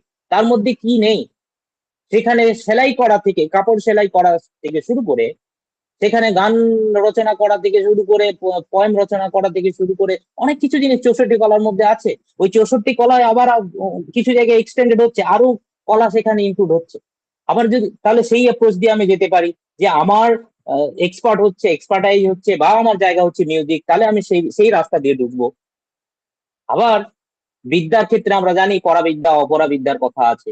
তো ক্লাসিফিকেশন, এই যে আইকেএস কে ক্লাসিফাই করার বিভিন্ন প্রচেষ্টা আছে এবং সেইগুলো আইকেএস ডকুমেন্টস এর মধ্যেই আছে। আমরা আমাদের প্রয়োজনে, সাধারণ প্রয়োজনে বিষয়টাকে ইন্ট্রোডিউস করার জন্য এই অ্যাপ্রোচটা নিচ্ছি যে চতুর্দশ বিদ্যাস্থান বা অষ্টাদশ বিদ্যাস্থান, তার সাথে সাথে যেগুলো আদার যে ফিল্ডের যে টেক্সট গুলো আছে সেগুলো, যেমন কৃষি ক্ষেত্রে আমি একটু বেশি পড়াশোনা করেছি মোটামুটি তুলনামূলকভাবে, তাই বলতে পারি কৃষি পরাশর আছে। তাই কৃষি পরাশরের সাথে সাথে কাশ্যপীয় কৃষি সূক্তি আছে, বৃক্ষ আয়ুর্বেদ আছে এবং ঋগ্বেদ, অথর্ববেদ, প্রত্যেকটা বেদে কিন্তু কৃষির বিভিন্ন জিনিস আছে। সীতার কথা উল্লেখ আছে। সীতা মানে ওই যে ফারো, যে ল্যান্ড আমরা হাল দিয়ে যে চষে সেই এর কথা বলা হচ্ছে। এবং আরো অনেক জায়গায় আছে যে ফুড, সেই জিনিসটা আবার ভগবত গীতাতেও আছে। আবার সেটাই উপনিষদে কথা বলছে অন্নই ব্রহ্ম। আবার অথর্ববেদে একটা জায়গায় বলছে যে অন্নকে যত বেশি সম্ভব অন্ন উৎপাদন করো। আবার কৃষি পরাশরেতে এটা উল্লেখ আছে যে আমি যদি কৃষি কাজ করি, আবার অন্য একটা আসপেক্টে চলে যাবে, তবু আমি লিমিট করে বলছি যে কৃষি কাজ যদি করি তাহলে আমার অনেক ক্ষতি হতে পারে, অনেক প্রাণী মারা যাবে। কিন্তু তবুও বলছে তুমি কৃষি কাজ করো, কৃষি কাজ করে যতটা সম্ভব শস্য উৎপাদন করো এবং সেই শস্যে তুমি অতিথি ভোজন করাও, তাহলে তোমার সেই পাপ বিমোচন হবে। ফলে এই যে অর্থাৎ কৃষি কৃষি মানে একদম আদার জিনিসগুলো, যেটা যে তাই আমার মানে সিম্পল সহজ ভাষায় এক লাইনে যদি বলি এটাই, যে আপনি আপনার এরিয়া অনুসারে, আপনার দিক অনুসারে যে কোনো দিক দিয়ে প্রবেশ করতে পারেন, অথবা যেটা নর্মাল ক্লাসিফিকেশন, নর্মাল টেক্সট বই আছে সেটা দিয়েও আপনি ইয়ে করতে পারেন। কতগুলো লেকচার সিরিজের মানে অংশ আর কি আর্টিকেল হিসাবে প্রকাশিত হয়েছে আইকেএস এর যে ওয়েবসাইট, সেটাতেও আপনি প্রবেশ করতে পারেন, সেটা দিয়ে আইকেএস এ ঢুকতে পারেন। অথবা ভিকে মহাদেবনের একটা বই আছে, introduction to Indian knowledge system বলে একটা বই আছে, সেই বইটা, সেই ইন্ডিয়ান নলেজ সিস্টেমের আমি বইটা, introduction to Indian knowledge system concepts and applications, V Mahadevan, Vinayak Rajat Bhat, একটা বই আছে। এরকম আরো অনেকগুলো বই আছে, সেই দিয়েও আপনি যেতে পারেন। আশা করি কিছুটা হলেও আপনার প্রশ্নের উত্তর দিতে পেরেছি অনির্বাণ বাবু। Thank you. হ্যাঁ হ্যাঁ হ্যাঁ, ওই নাম, বইয়ের নামটা যদি একটু লিখে দিতেন বা বলে দিতেন তাহলে। হ্যাঁ হ্যাঁ হ্যাঁ, introduction to Indian knowledge system. রাইসবাবু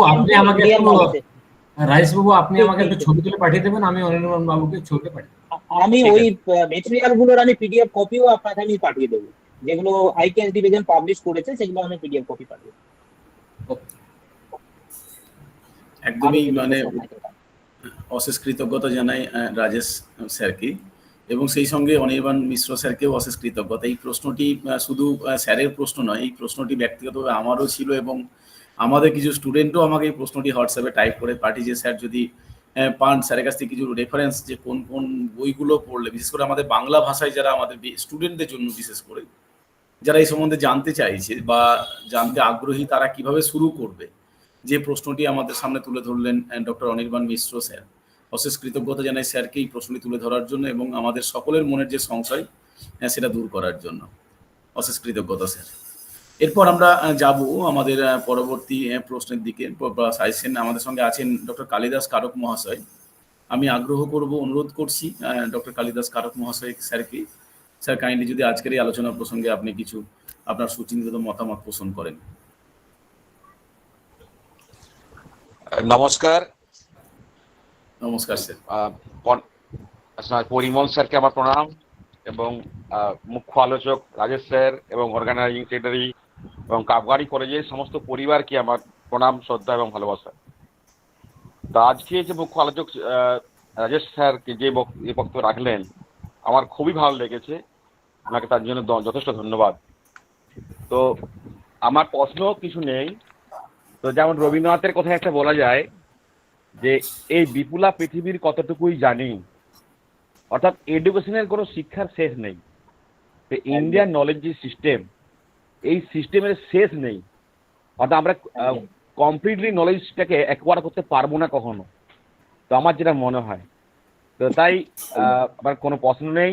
Rajesh স্যারকে আমার যথেষ্ট ধন্যবাদ, খুব ভালো প্রেজেন্টেশন দিয়েছেন, আমার খুব ভালো লেগেছে। ধন্যবাদ। Thank you sir. Thank you sir. Thank you sir. অশেষ কৃতজ্ঞতা কালিদাস স্যারকেও তার সুচিন্তিত মতামত এবং ফিডব্যাক দেওয়ার জন্য আজকের এই আলোচনা প্রসঙ্গে। আমাদের সঙ্গে আছেন এবং আমাদের সঙ্গে প্রতিটি পর্বেই থাকেন সবিতা সৎপথী দিদিভাই। দিদিভাইকে অনুরোধ করব যদি আজকের আলোচনা প্রসঙ্গে আপনি কোনো আপনার সাজেশন বা কোনো মতামত পোষণ করেন। সবিতা সৎপথী দিদিভাই। নেই মৃত্যুঞ্জয়, লেফট হয়ে গেছে। আচ্ছা আচ্ছা আচ্ছা, আমরা আরেকজন আমাদের সহকর্মী, আমাদের বন্ধু আছেন সমরেশ জানা, সিলদা চন্দ্রশেখর মহাবিদ্যালয়ের সম্মানীয় অধ্যাপক সমরেশ জানা মহাশয়কে অনুরোধ করছি যদি আপনার কোনো সুচিন্তিত মতামত বা কোনো সাজেশন থাকে। সমরেশ জানা sir. Good evening sir. Suggestion sir দেওয়ার মতো মানে আমার কিছু নেই।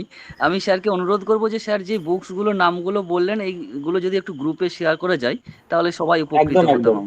নিশ্চয়ই ওকে একদম একদম, মানে সমরেশ স্যারকেও আমরা কথা দিচ্ছি আলাপনের থ্রু দিয়েই যে স্যার যখনই আমাদের শেয়ার করবেন কেশব স্যারকে, সঙ্গে সঙ্গে স্যার গ্রুপে শেয়ার করে দেবেন। আমি আজকেই পাঠিয়ে দেবো, আমি আজকেই রাতেই একদম একদম। আমরা সবাই মিলে একসাথে সমৃদ্ধ হব, আমরা সবাই মিলে আলোর জগতে প্রবেশ করব। আজকের এই আলোচনা থেকে আমরা এটাই শিখলাম এবং জানলাম যে আমাদের ইন্ডিয়ান যে নলেজ সিস্টেম, সেটা তো জ্ঞানের মহাসাগর, মহাসমুদ্র। সেখানে কেউই আমরা ব্যক্তিগতভাবে একটা নির্দিষ্ট দিকে এগিয়ে গিয়ে সম্পন্ন করতে পারবো না। তাই আমরা যত বেশি মানুষ এই বিষয়টায় সমৃদ্ধ হবো, সম্পৃক্ত হবে, আমাদের ভারতীয় সমাজ তত উন্নত হবে, আমাদের মানব জীবন তত উন্নত হবে। এটাই বোধহয় আজকের আলোচ্য উপযোগ্য বিষয়।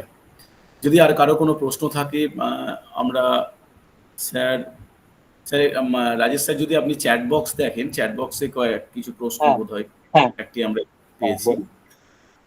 হ্যাঁ। স্যার, ধ্রুপদী সাহিত্যকে একই কথা বলে, ধ্রুপদী সাহিত্যকে একই কথা বলে। কেশব স্যার প্রশ্নটা একটু দেখো।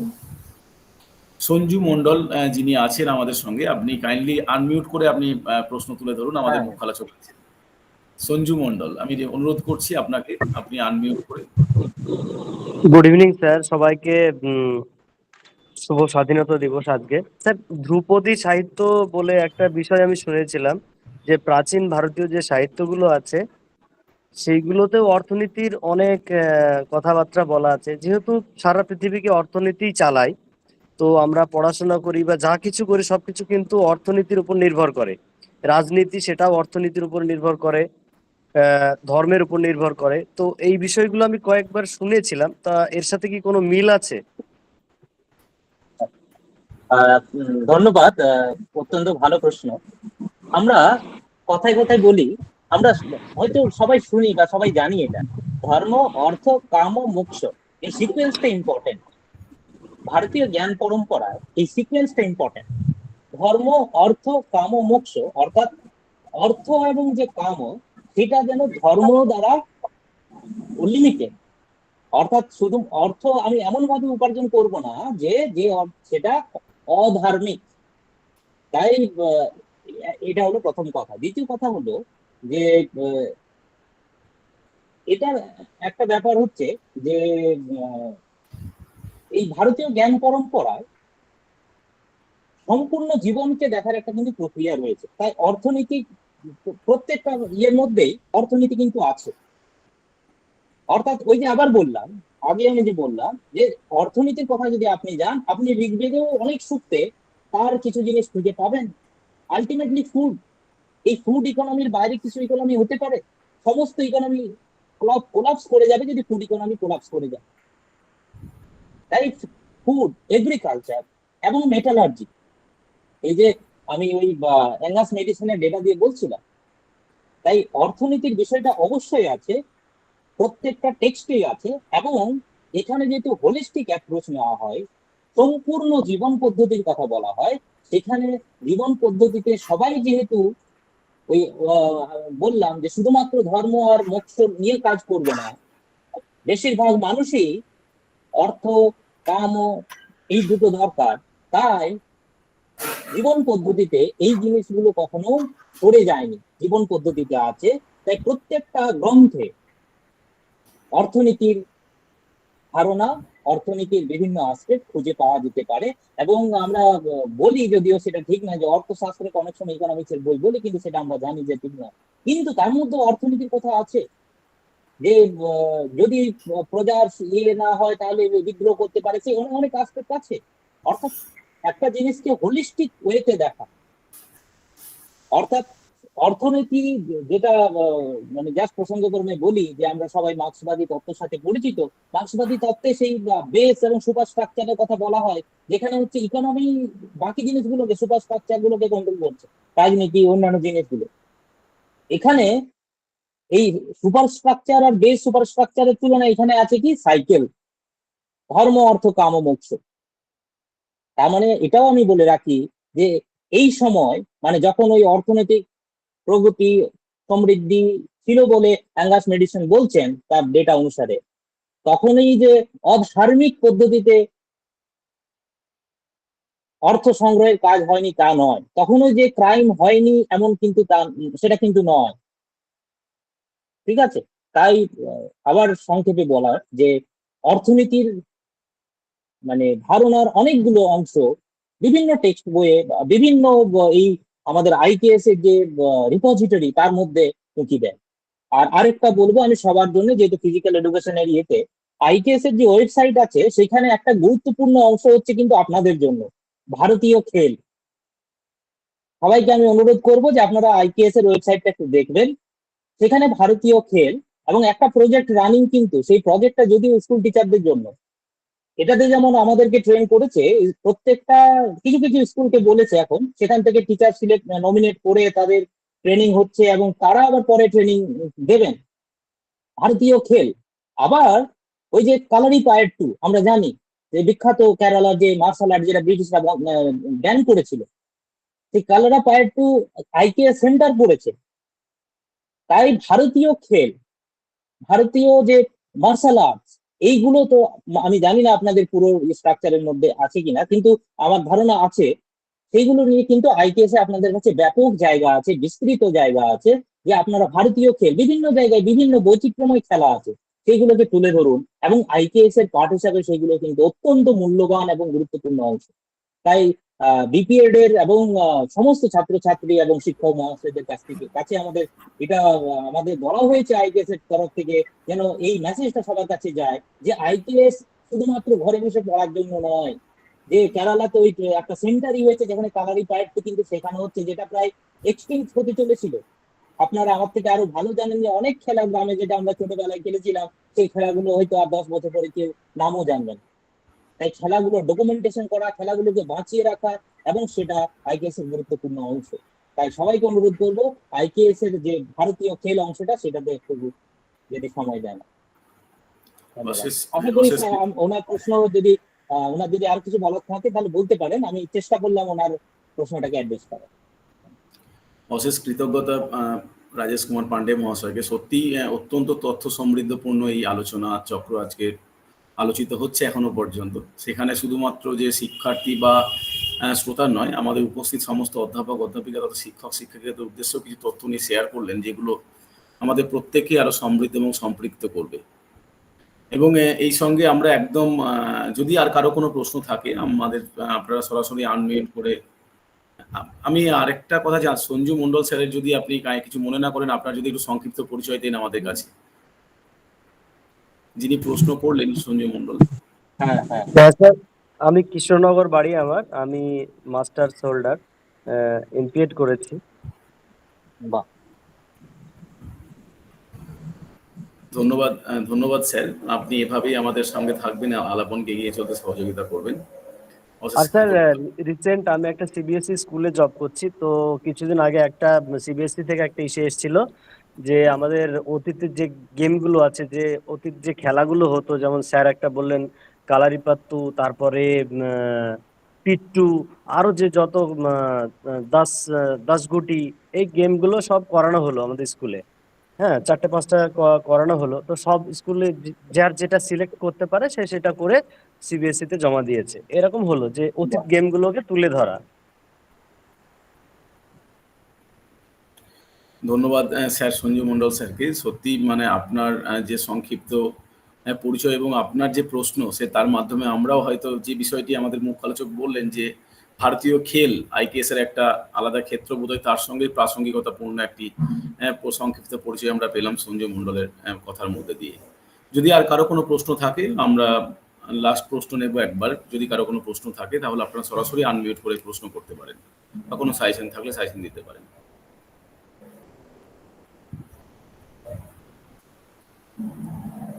যাই হোক, আমাদের কাছে আর কোনো প্রশ্ন এখনো পর্যন্ত আসেনি। আমরা একদম সমাপ্তির দিকে এগিয়ে চলেছি ধীরে ধীরে। মুখ্য আলোচক সেই সন্ধ্যে 7টা থেকে আমাদের সঙ্গে আছেন। আপনারাও সকলে একসঙ্গে উপনীত হয়েছেন আজকের এই বিশেষ স্বাধীনতা দিবসের বিশেষ দিবসে।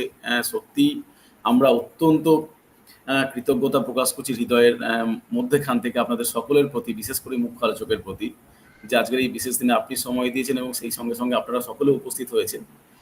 এরপর আর কথা না বাড়িয়ে আমরা একদম আজকের পর্বের সমাপ্তির দিকে এগিয়ে যাব। আমি ধন্যবাদ জ্ঞাপনের জন্য, মুখ্য আলোচকের অনুমতি নিয়েই ধন্যবাদ জ্ঞাপনের জন্য আমি অনুরোধ করব আমাদের মহাবিদ্যালয়ের সম্মানীয় শিক্ষক ডক্টর কেশবচন্দ্র গোপ মহাশয়কে, আলোচনার আয়োজককারী সম্পাদক, তাকে অনুরোধ করছি আজকের এই পর্বে ধন্যবাদ জ্ঞাপনের জন্য। Please sir. নমস্কার, ধন্যবাদ প্রথমত তোমাকেই দিই, কারণ এই যে গুরু দায়িত্বটি দিয়েছ এটা খুবই ছোট্ট, কিন্তু এটাকে গুরু দায়িত্ব বলা হয়। কারণ এই ভার্চুয়াল মোডে আমরা অনেক সময় অনেকের নাম নিতে পারি না। এই জন্য প্রথমেই সুস্থ দেহে সুস্থ মন এই নিয়ে আলাপনের পক্ষ থেকে সবার কাছে ক্ষমা প্রার্থী। আজকের ৭৩তম পর্বের শুভ সূচনা করেছিলেন মহাবিদ্যালয়ের অধ্যক্ষ ডক্টর দেবপ্রসাদ সাহু মহাশয়। ওনাকে অসংখ্য ধন্যবাদ জানাই। ধন্যবাদ জানাই আজকের সাজেশন এবং প্রশ্নোত্তর পর্বে উপস্থিত ছিলেন যাদবপুর বিশ্ববিদ্যালয়ের অধ্যাপক পরিমল দেবনাথ মহাশয়। ওনার চরণে প্রণাম জানাই এবং স্যার প্রতিটি এপিসোডেই আমাদের সুমূল্য বক্তব্য দেন, সাজেশন দিয়ে থাকেন, আজও তার ব্যতিক্রম নয়। অসংখ্য ধন্যবাদ জানাবো ডক্টর অনির্বাণ মিশ্র মহাশয়কে, ধন্যবাদ জানাবো ডক্টর কালিদাস করক মহাশয়কে, ধন্যবাদ জানাবো ডক্টর অধ্যাপক সমরেশ জানা মহাশয়কে, সঞ্জু মণ্ডল মহাশয়কে, এছাড়াও বিভিন্ন বিশ্ববিদ্যালয় মহাবিদ্যালয় থেকে আগত সমস্ত শিক্ষক মণ্ডলী যারা আজকে উপস্থিত ছিলেন এই ৭৩তম পর্বে, সবাইকেই আমাদের মহাবিদ্যালয়ের পক্ষ থেকে এবং আমাদের শারীরশিক্ষা বিভাগের যে ছোট্ট প্রয়াস সুস্থ দেহে সুস্থ মন এই নিয়েই আলাপন, এই ছোট্ট প্রয়াসের পক্ষ থেকে আপনাদের সবাইকে অসংখ্য ধন্যবাদ, নমস্কার এবং যথাস্থানে প্রণাম জানাই। অসংখ্য ধন্যবাদ জানাবো আমাদের যাদের জন্য এই প্রোগ্রাম, সেই আমাদের মহাবিদ্যালয়ের ছাত্রছাত্রী। এখন আর শুধু আমাদের মহাবিদ্যালয়ের ছাত্রছাত্রীরা উপস্থিত থাকেন না, বিভিন্ন মহাবিদ্যালয় বিশ্ববিদ্যালয়ের ছাত্রছাত্রীরা উপস্থিত থাকেন।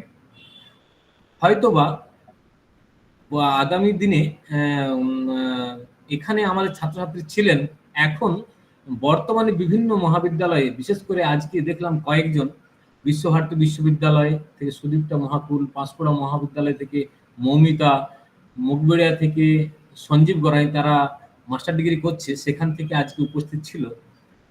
তো সবার নাম নিতে পারছি না, এটাই ভার্চুয়াল মোডের সমস্যা। আবার ধন্যবাদ জানাতে হবে আমাদের জি শুটকে, যার জন্য আমরা এই রেকর্ডিং, যার জন্য আমরা ১০০-র অধিক সংখ্যা প্রতিদিন নিতে পারি একই সঙ্গে। আজকে হয়তো সবাই বিভিন্ন রকম কাজে ব্যস্ত আছেন আজকের বিশেষ দিনে, এবং যেহেতু আমাদের বিপিএড এর ৪র্থ সেমিস্টারের পরীক্ষা শুরু হয়ে গেছে, সেই থিওরি পরীক্ষা চলছে, সেই জন্য সংখ্যাটা অনেকটাই হয়তো কম হলো। সবাইকে আরেকবার, বিশেষ করে আজকের সঞ্চালক ডক্টর মৃত্যুঞ্জয় দাস মহাশয়কে অসংখ্য ধন্যবাদ জানাবো, এবং যাকে কেন্দ্র করে আজ আমরা ২ ঘন্টা বসেছিলাম, সেই রাজেশ কুমার পান্ডে মহাশয়কে আমাদের মহাবিদ্যালয়ের পক্ষ থেকে এবং শারীরশিক্ষা বিভাগের পক্ষ থেকে অসংখ্য ধন্যবাদ জানাচ্ছি। আজ আমরা ইন্ডিয়ান নলেজ সিস্টেমের নামটা হয়তো কিছুদিন আগে শুনেছি, চর্চার মধ্যে আসছে, আর অনির্বাণদা বললেন যে ওনারা ২১শে আগস্ট এবং ২২শে আগস্ট এটার উপরে ICSR SSR ন্যাশনাল সেমিনার একটা অর্গানাইজ করছেন। তো অনেকদিন থেকেই যখনই পরিচয় হয়েছে আমার রাজেশদার কাছ থেকে, রাজেশদা এবং আমি একই সঙ্গে পড়াশোনা করেছি একই মহাবিদ্যালয়ে, বিভাগটা আলাদা, উনি ইতিহাস বিভাগ, আমি বাংলা বিভাগ। কিন্তু যখন মাস কয়েক আগে পরিচয় হলো, যেন আমরা সেই কাছের মানুষকে ফিরে পেলাম, একই জায়গায় কর্মস্থল, একই জায়গায় থাকি, অথচ পরিচয় ছিল না। তাই কালকে রাত্রে যখনই কল যায়, উনি আমাকে না করতে পারেননি, শত ব্যস্ততা সত্ত্বেও উনি অ্যাকসেপ্ট করেছেন আমার আমন্ত্রণ, এবং কালকে রাত্রি 8টার মানে 24 ঘন্টা সময় পায়নি উনি। তার মধ্যেই উনি সমস্ত কিছু প্রিপারেশন করে এবং কি করে সুস্থ দেহে সুস্থ মনের সঙ্গে টাই আপ করে ওনার বিষয়টাকে রাখা যায়, সেটার জন্য উনি চর্চা করে উনি আজকে একদম, স্যারকে বলার আমার কোনো ভাষা নেই। আবার যথাস্থানে সবাইকে শুভেচ্ছা, ভালোবাসা, এবং বিশেষ করে আজকের দিনে আমরা এমন একটি বিষয় নিয়ে চর্চা করলাম, ৭৮তম স্বাধীনতা দিবসের প্রাক্কালে আমাদের আলোচনা আজকে সত্যি সার্থক।